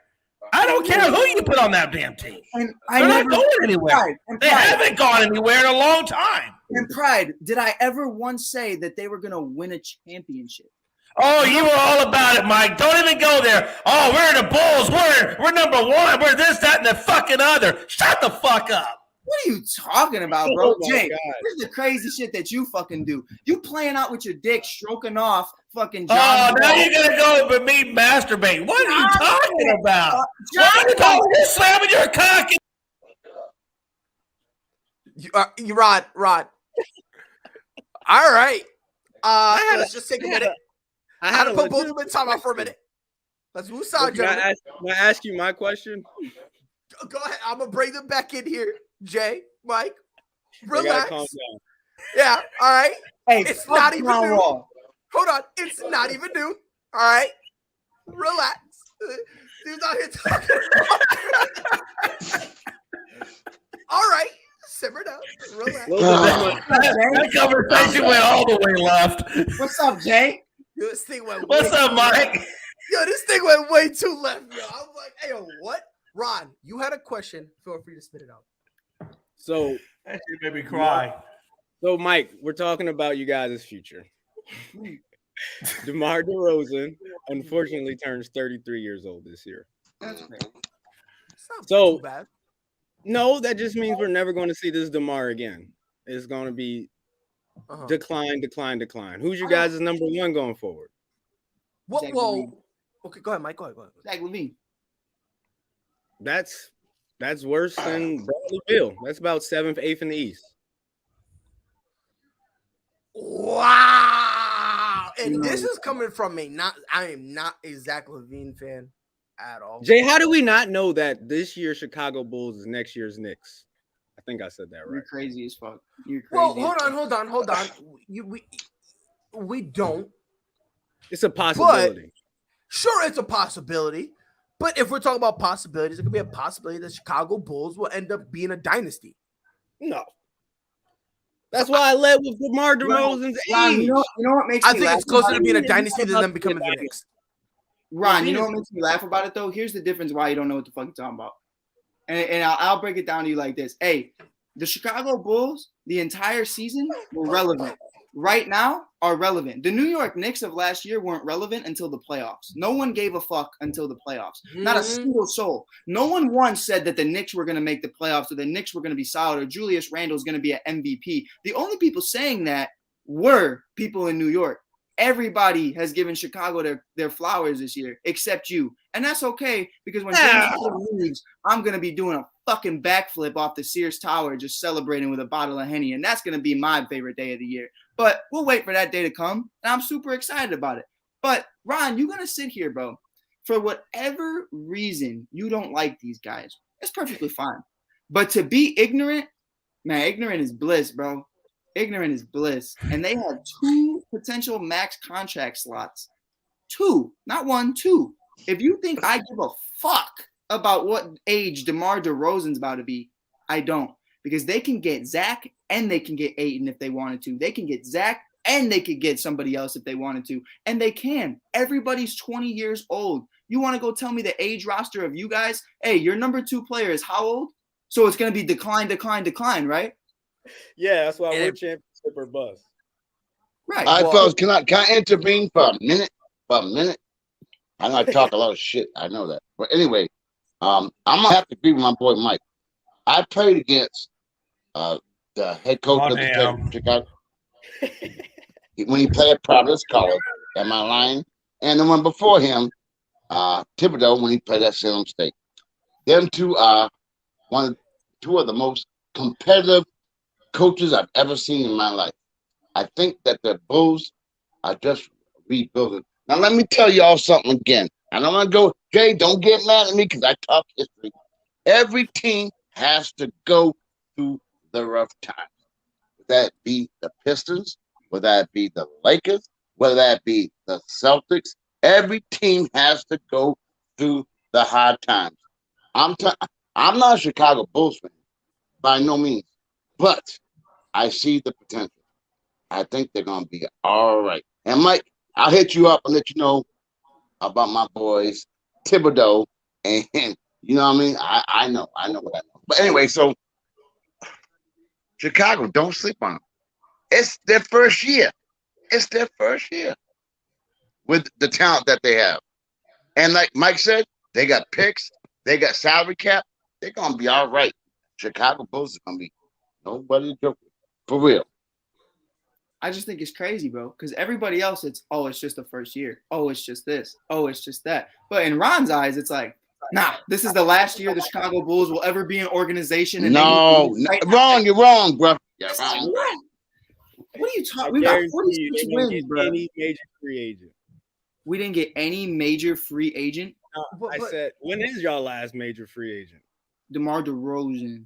No, he wasn't traded. Oh yeah, he did sign, I guess. Yeah, he did. See, watch out for the Bulls. Wasn't good enough for the Lakers, but. And I guess we signed Lonzo Ball, but it was a sign and trade. It was it's weird now, but you sign him, but you don't. Listen, Ron, I did honestly, to an extent, I get the point Ron is making. To an extent, I get his point because I get it too. It's just like your situation is worse than mine when it comes to a future. Oh wait, I'll be honest with you. I am not envious at all of what's going on in Philly. But here's Ron. You guys are way worse. Hey, the Bulls' future is shit. What about yours? Here's Ron. How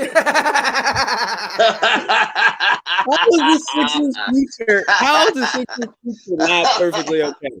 Does Embiid want to leave Philly? No, we're good. Hey, what about James? That's no one's talking about Embiid. It's your number two that everyone's worried about. I think, you know what, though, man? I don't think James is necessarily unhappy at Philly. I wouldn't be surprised if he did sign back on with them. Hey, Pride, really quick, though. Can you name the players that were drafted during the process and the ones that are still here? Only Embiid. Only Embiid. Okay. They did Jahlil Okafor, Nerlens Noel, which I thought was dumb. And then they got Markelle Fultz. We botched every pick we botched. Do we really have to do this? So with that being said, shout out. I want you. Hey, Pride. This will be my last one for the day. I'm sorry, it's my first day back. I need to let it out. Hey, Ron, can you go like this? Can you go like this? Go ahead. Open your hand up. Open your hand up. Thanks. Now release my cock and the Chicago Bulls because you.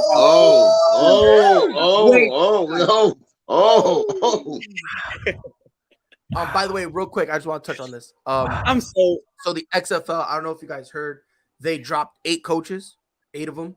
I got the list right here. Okay, so Wade Phillips, Jim Haslett, and Bob Stoops. The other 5 are actually former NFL players. Terrell Buckley, Hines Ward, Rod Woodson, Reggie Barlow, and Anthony Betch. So in terms of this, I like it. It's smart. You got some solid names. Obviously people knows Wade Phillips. People knows Hines Ward. But at the same time, I do like the fact that they're letting players be the head coach. I think that's smart. That really is. Because now, again, when it comes to the XFL, it's something a little different. You know what I mean? When you're the XFL, it's going to be hard to compete with the NFL. Well, not really, because they have like a partnership or whatever. But even if it's a partnership, you still want to try to be a little different. So I do think the fact that some former players are the head coach, I think that's smart. Hats off to them, bro. Hats off to them. Are you done with the? Are we done with the bull slander? Or Ron, is there anything else you want to Yeah, touch Ryan, on? you got anything else you want to half-ass talk about? Damn, Ron. I've never seen Ron this scared. That's crazy. 46 wins without half the roster all year, but pop off. Go ahead. Damn, bro. Man, What yeah. seed are you guys? Oh, you're the 6th seed? Imagine being a 6th seed team. Could never be my team. Ever. Never be my team. It was like last year. You said what? It was like last year. Or Whoa, like whoa, last whoa. month. Mike, why we gotta talk about the past? It's all good, bro. It's all We're good. talking about the here and now. I defended you for the Chicago Bulls. I love you. I'll let it slide. I just think it's funny to me. This is the last point I'll leave. You said that 8 points ago. Hey, that's the last fucked up True. thing. The last fucked up thing I'm gonna say. But Ron, all you traded for just to win 51 games, just to win 5 more games than us, bro. When we weren't even healthy, you were fully healthy all season. You had James Harden, and yet you only won 5 more games. Be better, Ron. Be better, Ronald. I'm taking my 2 wins back. I can't wait for the Chicago Bulls to get swept and their asses get sent home. And that's okay. I can't wait for Ben Simmons to come back and shit on you. It's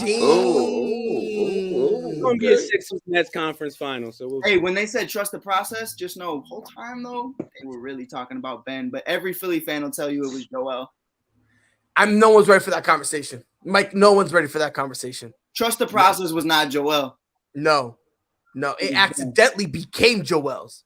Yeah, it accidentally. Yeah, but everyone and their moms knew the real process was Ben. Y'all not ready for that. Y'all not ready. For that. No, that's not a conversation. See, and you want to know how we know we're right? No one said a word. He ain't saying a word. That's how you know he knows what it is. I love my squad. The past 5 years we've been competing. You have no choice but to love it. The Bulls been at. How do you love that squad when it's a different squad every single year? Mama, no. Competing for a championship every year. Danny Green, Al Horford, Jimmy Butler. Where's everybody at? Markelle Fultz. Top seed in the East last year, losing to Kawhi Leonard by a couple bounces 2 years ago. We've been having some great seasons. I don't know how's the Chicago Bulls team's been. I'm pretty sure. Hey man, we've been rebuilding and now we're here. And guess what? Future's bright. Yours, you traded it away and botched the picks. 7th seed next year. 7th seed next year. You. Fellas, salary cap is the answer. How much you have left in the salary cap? Ron, I can't wait. I can't wait to see James Harden leave, bro. I can go through the teams right now.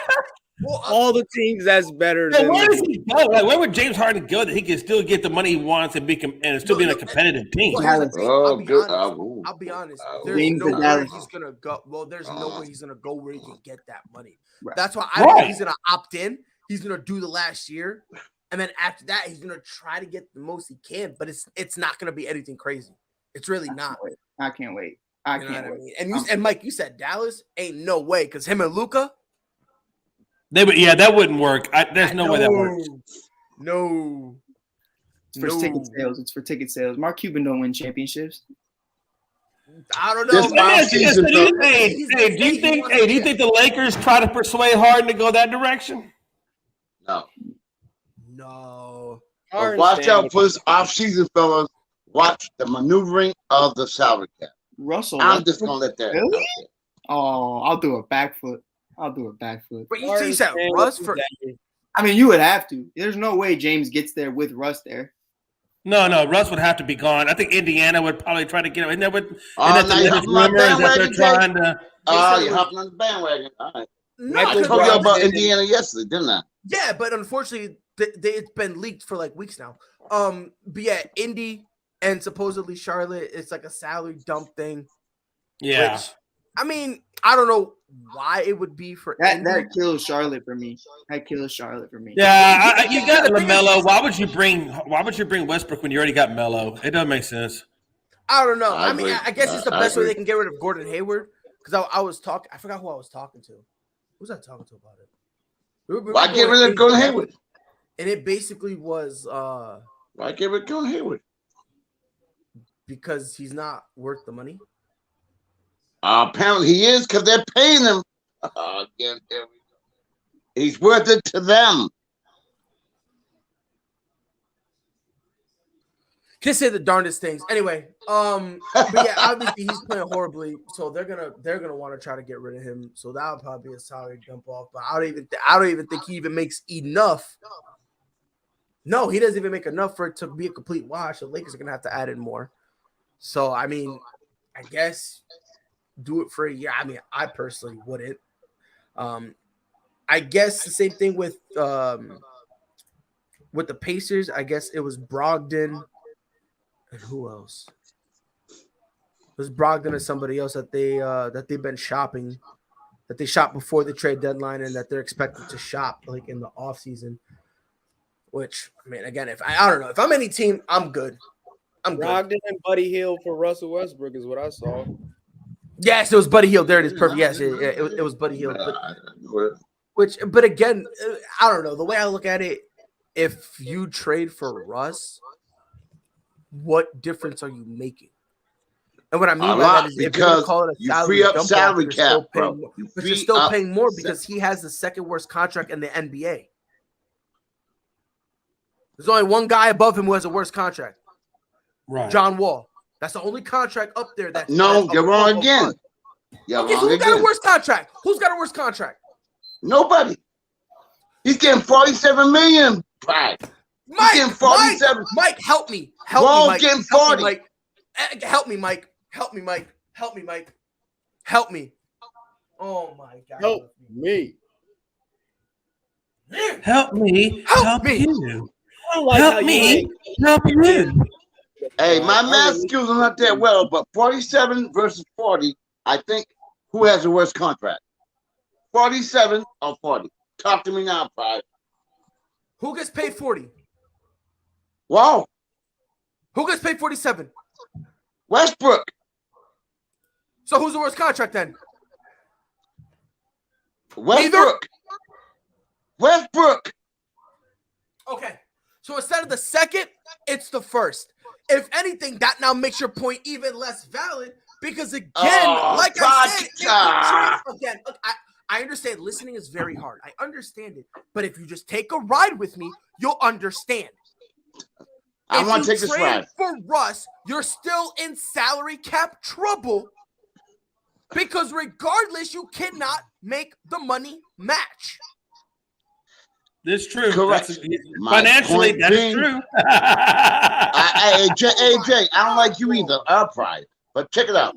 If you do what I said like yesterday, you're gonna free up over $47 million the following year for whatever team it might be. It might be Indiana. It might be whomever. So to answer your point, Pride, the worst is Westbrook. Because not too many teams are gonna want to take him. At this point, he argued with himself. So I'm not even gonna say at this point you literally let it go. Who y'all got winning tonight? I got Spurs and Hawks. Yeah, tonight's gonna be some good games. Who got who? Who said that?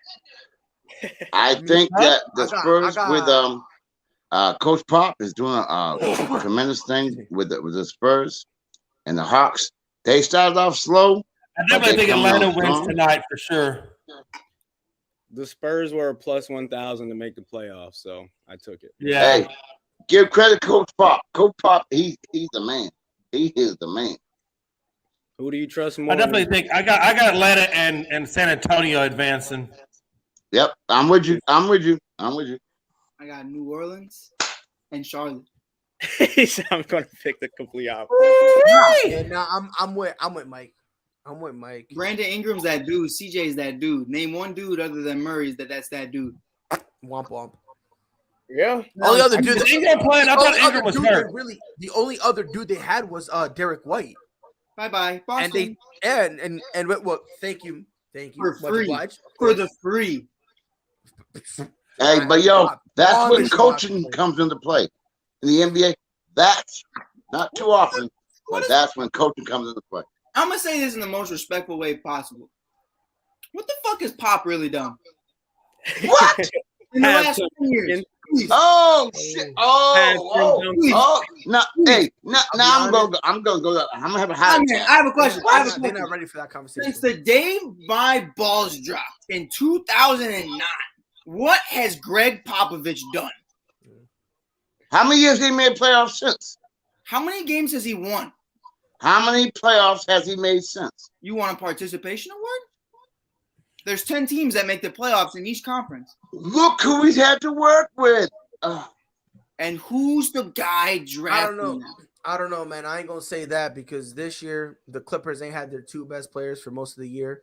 I think Paul George only played in like 30-something games. Jokic is playing by himself. Literally by himself, and they're you're right. Clippers Ty Lue's basically making these guys look great. The Pelicans was a cesspool of a franchise, and there's somehow gotta be better record than the Spurs. Name me some player besides Murray. Brandon Ingram is out. So name me one without Brandon Ingram. Yes, I say yes only because CJ's there. Because they got CJ, so he could probably commandeer some of the scoring. Y'all forget. Dudes just name me one superstar for San Antonio besides Murray. Kawhi Leonard was a part of that squad. They traded him. DeMar he ain't there now. What's DeMar? No, hold on. If that's the route you're gonna go, if I'm going, name me one superstar on the Pelicans. Thank you for coming. Great point. I'm not arguing with that. Conman, that's not my point. Conman, really quick. Why on the Chicago Bulls is DeMar DeRozan as the third option dropping 50? Ron, sit down, bro, and put your hat on. Ron was like, "Oh, yep, what you trying to do?" Let me ask you something. Why wasn't DeMar doing that with the Spurs if he's with one of the greatest coaches of all time? Because of the system. What's their system? Well, check it out. Was Kawhi really good with the system? The San Antonio Spurs have been effective year after year because of the system. So and then when they left, was Kawhi Leonard the system, or is there actually a system? There is a system. The same way LeBron James is the system where he goes. And no, Pride. LeBron's individual. I'm talking about team. I'm telling you, Conman, when you look at a team with the Cavaliers, Ty Lue. Did Ty Lue have a system, or was it that's LeBron James? That's at that time, yes. You're right. At that time, you're right. Greg Popovich's system was Kawhi Leonard and everybody else on that squad that stepped up. There's no real system in place. It's not that different from every other coach. How come? Okay, all right. How come, Mike? Every player that has left the Spurs have flourished in other places. Because they're great, and that's my point. Tim Duncan is the system. Kawhi Leonard is the system. The reason he's not good is because Javonte Murray is not those guys.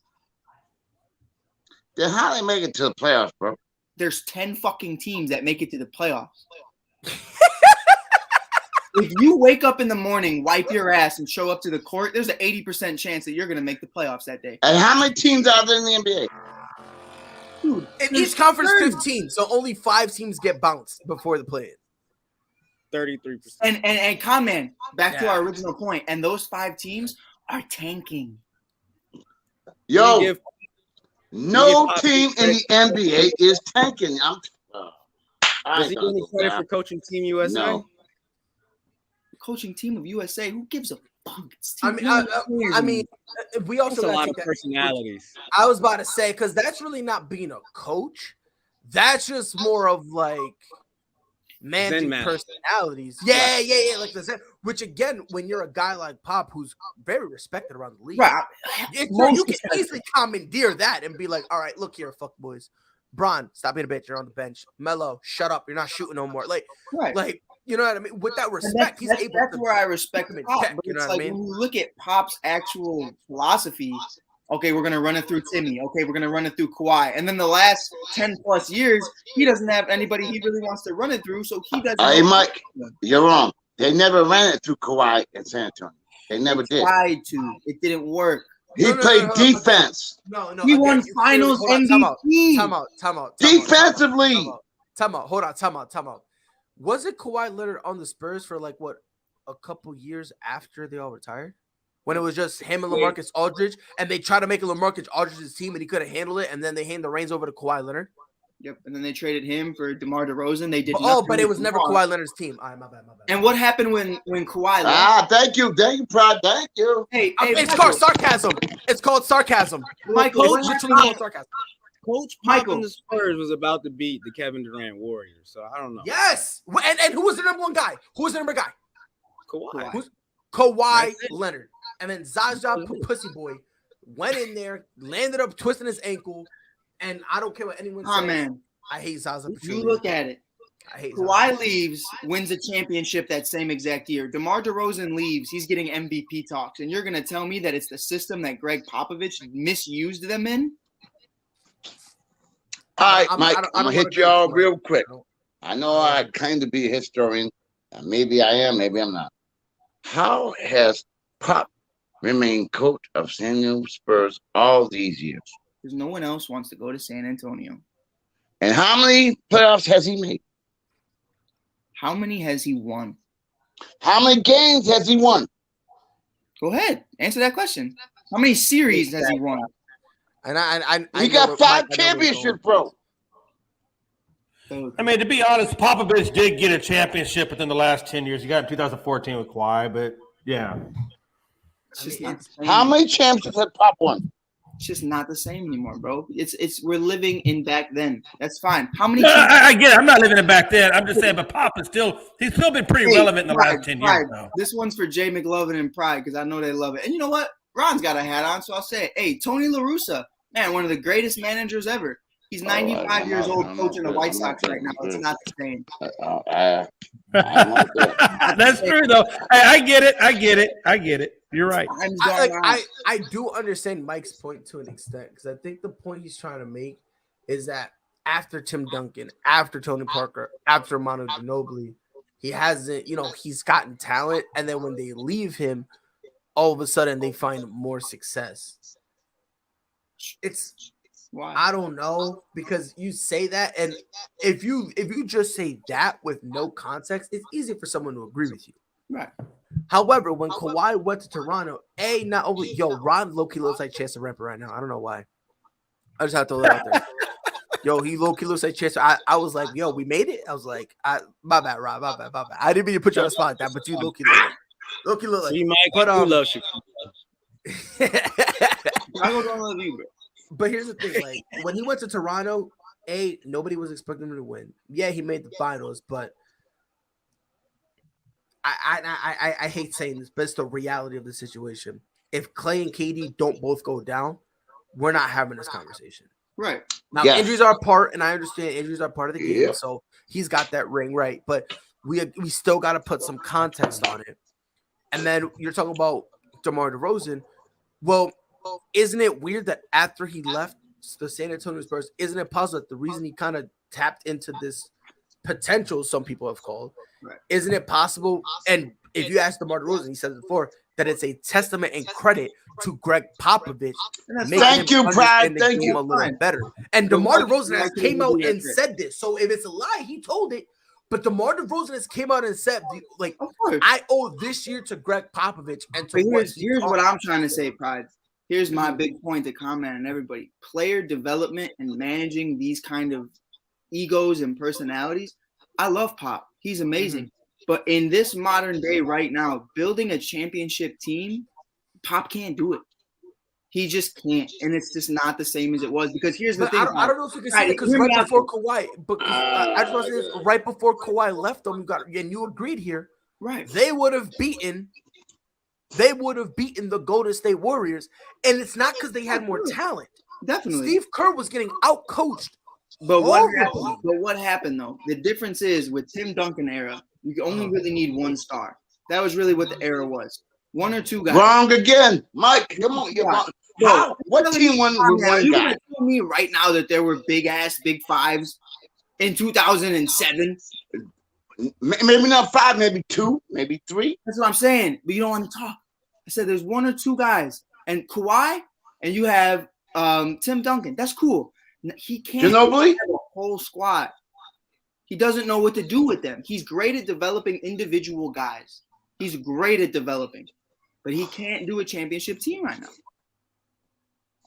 Hey, Mike, can you say longevity? What about it? What about it? Word. How many coaches last as long as Pop has? That's cool. If he didn't You know produce. what? At the end of the day, I might live 80 years, but my last 20 are probably going to be shit. That's But just if you live 80 years, guess what? and I'm Pretty telling goddamn you, good, ain't it? not what he was anymore. And that's fine. It's a different era. I'm not denying that, but you can't That's take what we're away. talking about. It's like you don't want to disrespect the guy, but it's like, dude, if you've been here for 80 years, it's time to retire. It's time to go. And it's not that I don't think what you did wasn't amazing. It's just like that's the peak. You peaked. It's done. Time to go. And that's it. I respect your opinion, bro. I respect your opinion. Unless I'm missing something and you think at some point the Spurs are going to build a championship team in the next 2 years. But they're not. Why? I can't guarantee that. I don't know. Nobody want to go play with Pop. You said what? Why does everybody get traded or drafted to Pop? Why does nobody go and sign to San Antonio? Well, again, I understand, but it's the market. You brought at their ass. Exactly. Also and how many players who played for Pop have done great after that Pop? Go and live in San Antonio. That's the part you're missing, though, comment. I'd never discredit him for building players up. He builds great players, but he doesn't build great teams as of late. He can't compete with these big-headed Warriors. He can't compete with any of these other guys who are making big threes because he makes individual guys great. And why is that? Is it? But Mike, isn't it possible? Isn't it possible that maybe Greg Popovich understands that and is kind of phasing into that part of his career where it's like, look, I'm a head coach, but I want to focus on player development. Right, pride. Thank you. That's what I'm trying to tell everybody is I think we need to stop having this conversation of coach of the year, Greg Popovich, this, and this. I think he understands he's here to develop guys and make guys better. He's here for the relationships and the love of the game. But Pop understands where he is right now. Pop understands that this is probably one of the last dances. We got to stop sitting up here and acting like this is Greg Popovich of, like Jay McLevin said, 2014. Hey, an amazing year and an amazing run. But right after that happened, that's when the Golden State Warriors era happened. That's when all these big threes and big fives started happening. That's when all this other crazy shit like tanking started happening. And Greg wasn't about to tank. Greg Popovich ain't about to tank. And it's like you couldn't adjust to the way that the game is changing. And that's just how it is. And it's not a shot. It's just the reality. I might, you know something? I respect your knowledge. I love you to death. But think about this. Y'all think about this. San Antonio is a small market. How many franchise players they have? That's what I'm trying to tell you, bro. They all leave. No, they don't pay. And that's on you. Meanwhile, they try to give Kawhi Leonard the Supermax. And did they get it? Because Kawhi didn't want to sign. Okay, so why couldn't they get another one? That's because of Tony Parker, though. Oh, yeah, but that whole well, regardless of why Kawhi Leonard didn't stay, and don't act like, bro, they did pay because one of the biggest free agents in the last 20 years went to them, LaMarcus Aldridge. But how much of it though is in San Antonio's GMs and stuff not bringing in, Thank you, Jay. Thank you. And that's fine. And giving Pop those big time players. And you can make that argument. But again, if you make that argument, if anything, your side looks weaker and Mike's looks stronger because Greg Popovich understands that, which is why he's going to the draft and getting young players and building them, which is why he's going into the trade market and getting a player like DeMar DeRozan, because if he understands, well, right now, no one's going to want to come to us. Now I only have two options. There's only two options at my disposal that I can do. I can either A, go to the trade market and get a guy, or B, focus on the youngsters I have now. So if you want to say it's because of the market, hey, that's okay. But you're actually kind of bolstering a little bit of what Mike is saying. And I'm not saying I agree with him. I'm just saying, the last 10 years of Pop, that's not the Pop we all know. It's not. He's a different role. He's doing different things. And I would go as far to say he doesn't give a fuck about a championship. And I think he's very honest about that with his team. I mean, how many times have he gotten ejected so he could let either Tim Duncan take over or Becky Hammond before she got the job? How many times have he ejected himself? Like he'll for no reason whatsoever gets ejected and he goes, "I'm ejected." Then he looks at Becky, goes, "What?" And then he walks out. Like we've seen him do that plenty of times with Timmy and Becky. Yeah, that's what it kind of looks like. It looks like at this point where he's at in his career, he's just like, I'm chilling. Yeah, like, right. I'm and chilling. Again, it's not a shot. 5 championships, amazing. But what I'm trying to say is, you can't just look at that and be like, all right, it's like what Pride said earlier. If Michael Jordan came out of retirement, oh well, he's 6-0 in the finals. Okay, well, it's been 20 years. And you're not the same guy that you were. It's a different situation, and it's but coaching and playing are two different things. I mean, he exactly, and that's fine. But it's I get it. But again, and even though you're saying that it's different, when you're a coach, there's still phases of your career as a coach. I get it. I get that too. There's still phases, right? Yeah, so it's like you can't just say, "Oh yeah, it's different to be a coach," because I understand you're not physically playing, but as a coach, you still have phases. Henceforth, why there's a lot of old guys who don't coach anymore because, like, why Phil Jackson right now, he's not really going to be able to be that effective. No. Why? Because he's going to want to run the triangle offense, and it just doesn't work right now in the phase of the era we're in right now. You can go all you want. It doesn't matter. It doesn't matter. The fact I get it. I get the game does change. The game. No, I get what Pride is saying. The game does change, and you have to change with it, or you become irrelevant.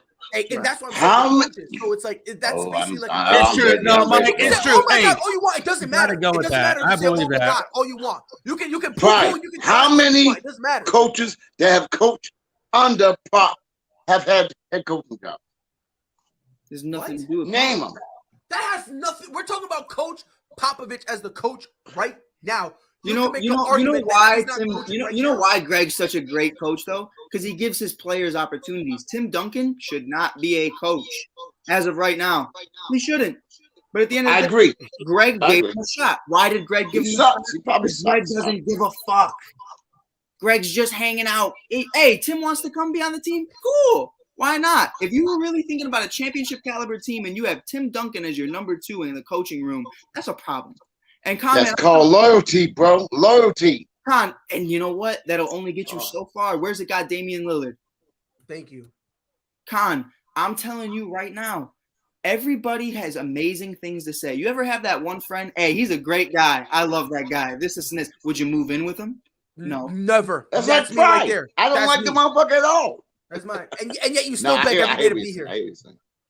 But it comes down to it at the end of the day. It's like everybody has nothing but love to say. Oh, I would love to play for Pop. I would love to go play with Pop. I'd love to do this, this, and this, and this. Team USA is so much fun. I love playing with Pop. But then no one goes and plays with Pop. Why?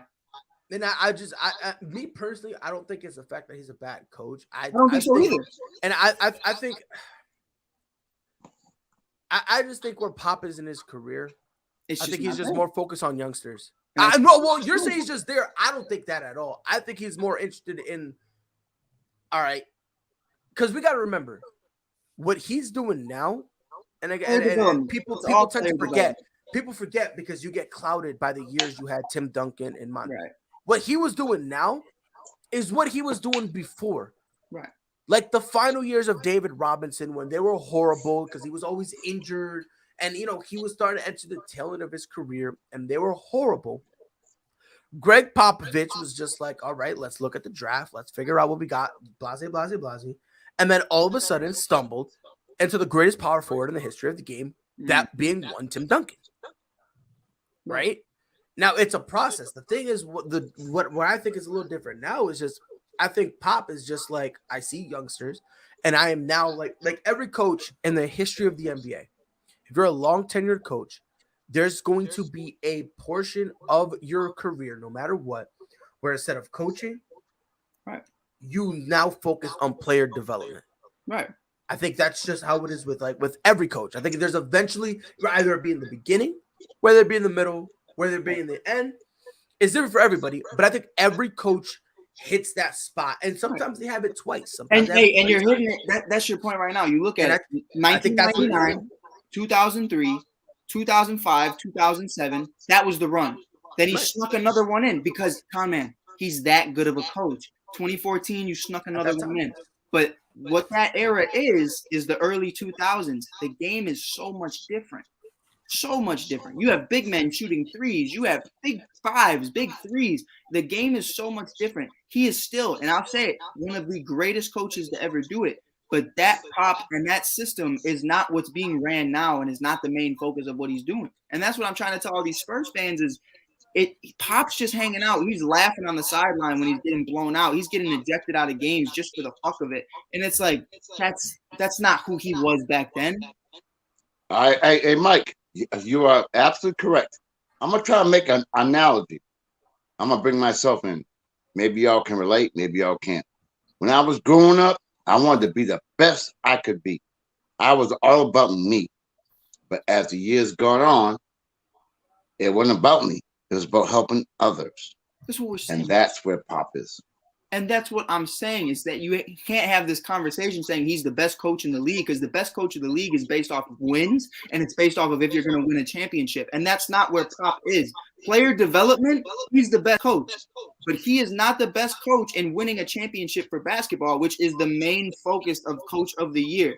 Hey, you got me. You got me on that one, Mike. You got me on that one. If you want to go mentor kids, go coach college, go coach high school. This right here, the NBA, that's to win a fucking championship, not to be best friends with DeMar DeRozan. Hey, you shut me right up.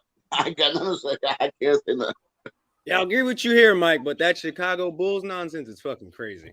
Yeah, you know what?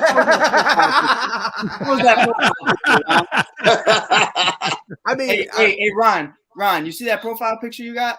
That's the guy outside of the stadium that's telling you Philly in 4, right? Oh. Hey, man, Philly in 4. Philly in 4. That's tough. Anybody need At the end of the day, fellas, this is a great show. Y'all great. I'm happy to be part of it. Yeah, I talk shit. Me and Pride go at it, but hey, it is what it is. All right, come on, man. About 20 minutes of my life I'm never going to get back, but it's all good. Oh, yeah, it's fine. Jay, because you could have done so much more. You could have done so much more. Hey, just like Jalen Green for a whole hour and a half for me. 100%. Just like your poor cesspool of a franchise freaking wasted an entire season. Hey, listen, at least we beat the Bulls, and we're a rebuild team, so I don't want to hear shit. any of y'all. You beat represent, bro. Mike, represent. I don't care. We should never have beaten the Bulls. If you're so great, we should have never beaten you, Mike, and we did. You beat the COVID Bulls. And we did, Mike. You beat Mike the Windy City Bulls. And his team is a decent team, but nothing great. You beat the Windy Bulls. What do you want? He said you beat the Windy City Bulls. He said you beat our G League affiliate. Oh, my. Oh, shit. Oh. Yeah, hey, Mike, I got to back up on this one, bro. Hey, Jay McLovin's the guy who's like, well, like when the Bears beat the Tampa Bay Bucks, and I was like, oh, well, if we beat the champs, that means we are the champs, right? No, it doesn't. No, it doesn't. No, I'm just saying you should at least be able to beat a rebuild team, though. I'm just saying you should at least be able to beat a rebuild team. No, but that's not how it works. Because if that's the case, then that means what teams should be going 73-9 every year. Yep. Well, I'm just saying. I get it. Matter of fact, that's 73-9. But by that same token, you get beat by a rebuild. But hold on, at the same time, you can't beat the teams in the top 5. I don't get it. I mean, and then you have injuries. Oh my God, we got injuries. Okay, well, it's the reality of the situation. No, I get it. That's what I'm saying. Hold on. The 73-9 Golden State Warriors, didn't they lose to who was it? They lost to a rebuilding team. If I am mistaken, I think it was. But they were also beating top 5 teams though too. They lost to the Chicago Bulls. I get it. Everybody has an off night. I'm not saying they'll have an off night, but at the same time, you're also getting beat by the upper echelon teams too. So I think you're a middle rung team. I'm sorry. I think Chicago's a middle rung team, and I think it's going to get proven over time. What you're taking away from the 2021 Rockets season is that you beat the 6th seed and you're happy with it, I don't know what to tell you, Jay McLovin. No, but I'm trying to tell you this. What I'm trying to tell you is the Rockets, so we've always been more competitive than the Bulls since the Michael Jordan era. We have been more competitive than the Bulls, and that's just a fact. You were legitimately competitive for a whopping 2 years, and it led you nothing because your guy couldn't The end up. Bulls with Derrick Rose were competitive for 6 years. Jimmy Butler. Oh, okay, I forgot, Pride. And how much has the Boston Celtics actually done? Okay, I'll wait. Since 08, we won in 08. No, wait. You got your one championship. You got your one championship. Since 08, we were the number 1 seed a couple times. Okay, that's right. But what did you walk away with? What did you walk away with, Pride? What you walk away with? I feel about the Rockets. I get it. I'm not saying that. I agree with you. I agree with you. I'm not disagreeing with that. I'm just saying we all kind of have shitty teams, and neither one of us has really done shit. So what the hell are we talking about? You walked away with pride. Yeah, I got to step back, Pride. I got to step back. Jason Tatum leading the team to go 7. He won me. I believe he is.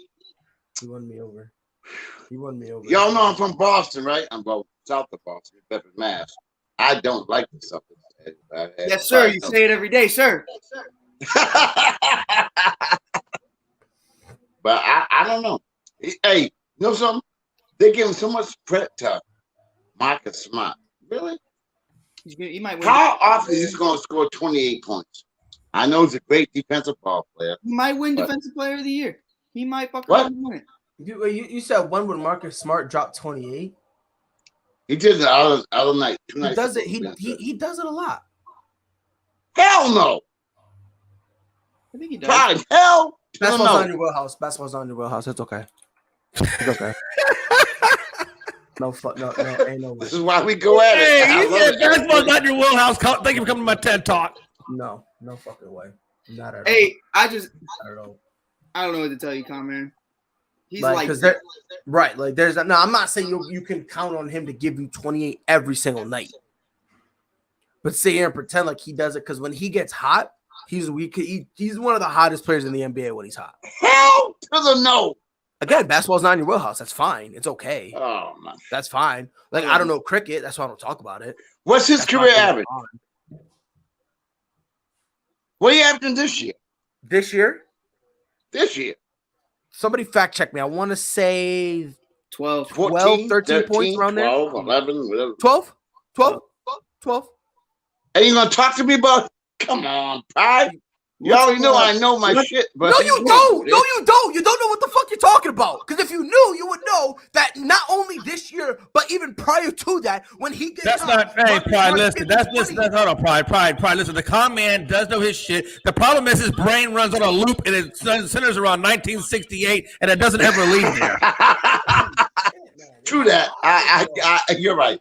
Man, you look at Russell Westbrook's season, he had 18 points average, but he had how many 20-plus point games?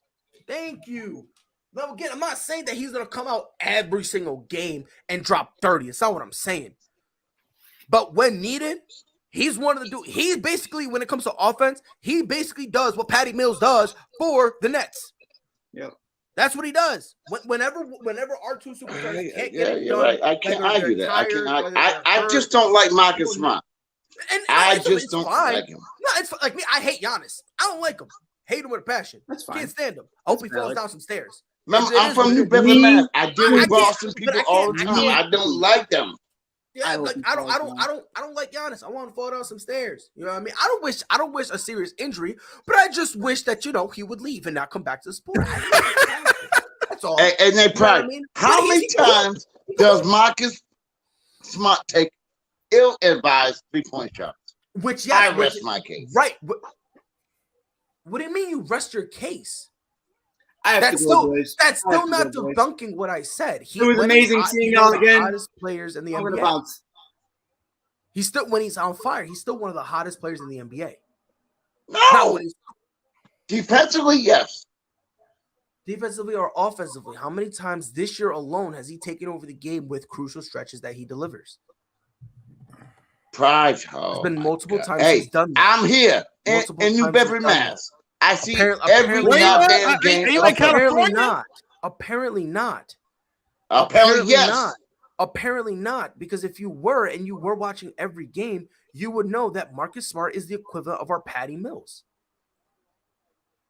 I'm not saying that. I mean, yeah, similar. Exactly. He does basically some of the same stuff that Patty And he Mills plays does. better defense. I know that. Yes. Patty Mills, Super Saiyan fusion with Marcus Beverly. You said what? I said Patty Mills, Super Saiyan fusion with Patrick Beverly. I didn't want to say that because I feel like I'm giving Patrick Beverly too much credit. Patty Mills that can play defense. I'll go that way. But there's been multiple times where Marcus Smart has kept us in games because he's been on fire. Now, yes, when he's cold, it's extremely frustrating. I just looked it up. He scored over 20 points 11 times this season. Highest was 29. And I'll take that. You know, So I didn't know that. I'll go with that. I will take that from a Marcus Smart who's, I want to say third, but I kind of like Robert Williams, so I kind of want to put him third, but I don't know if I want to. All right, Pride, Jay, Shut one up. of my best friends. I already told you that. Y'all don't believe whatever I say. But what do you think about him compared to Avery Bradley? Avery Bradley? Yes, sir. I'm Now? taking Marcus. What? Ron, say that one more time. I said I'm taking Marcus. Yeah. Okay. Yeah. Defensively, I like Avery Bradley, but outside of that, Avery Bradley's kind of just like, With Marcus Smart, I feel like compared to Avery Bradley, Marcus as well. Yeah, because he could create his shot more. He actually will take more shots. Like offensively, I do like him better than Avery Bradley. Defensively, they're close. They're very close. If you want to make an argument that Avery Bradley's better, I'll entertain that argument. I'm not really mad about that. But I'm gonna take Marcus Smart because I feel like offensively, I get more from Smart. Yeah. And you know something? You guys have changed my tune. I would go with Avery Bradley all the way, but he was Lakers. He ain't getting no playing time. And Marcus Smart has developed to become a great defensive player and a leader. And as I told y'all yesterday, every team needs a thug, and that's Marcus Smart. Mm-hmm. So, but I've seen people have a conversation. They take Avery Bradley, and I go, to each their own. That's fine. It is what it is. But me personally, I'm gonna take Smart, but not even because of the defense. Because like I said, it's both kind of close. You know, you could, if you want to make the argument that Avery Bradley is better defensively, you can. That's something you can entertain. But for me, I'm gonna take Smart because I feel like I get more offensively with Marcus Smart. I gotta go with you. I don't like going with you, but I gotta go with you. Yeah, you got a good point. I got no comeback. I don't know. So nobody's going to pay attention to Jay's message. Where? Oh shit! It's been 8 in the morning. Mike, appreciate you coming on, bro. Michael, Ron, Jay, thank you for being here. We'll be back here tomorrow morning. God damn it. I put that up so long ago. I was like, man, I didn't get the pop-up. I didn't get the pop-up. It usually tells me it didn't, and I'm kind of tight about it, in all honesty. I'm actually kind of triggered. We'll be back here tomorrow morning, 10 a.m. Eastern, 9 Central. Until then, y'all know what to do. Be safe. Hey, yo. All sports, all plays.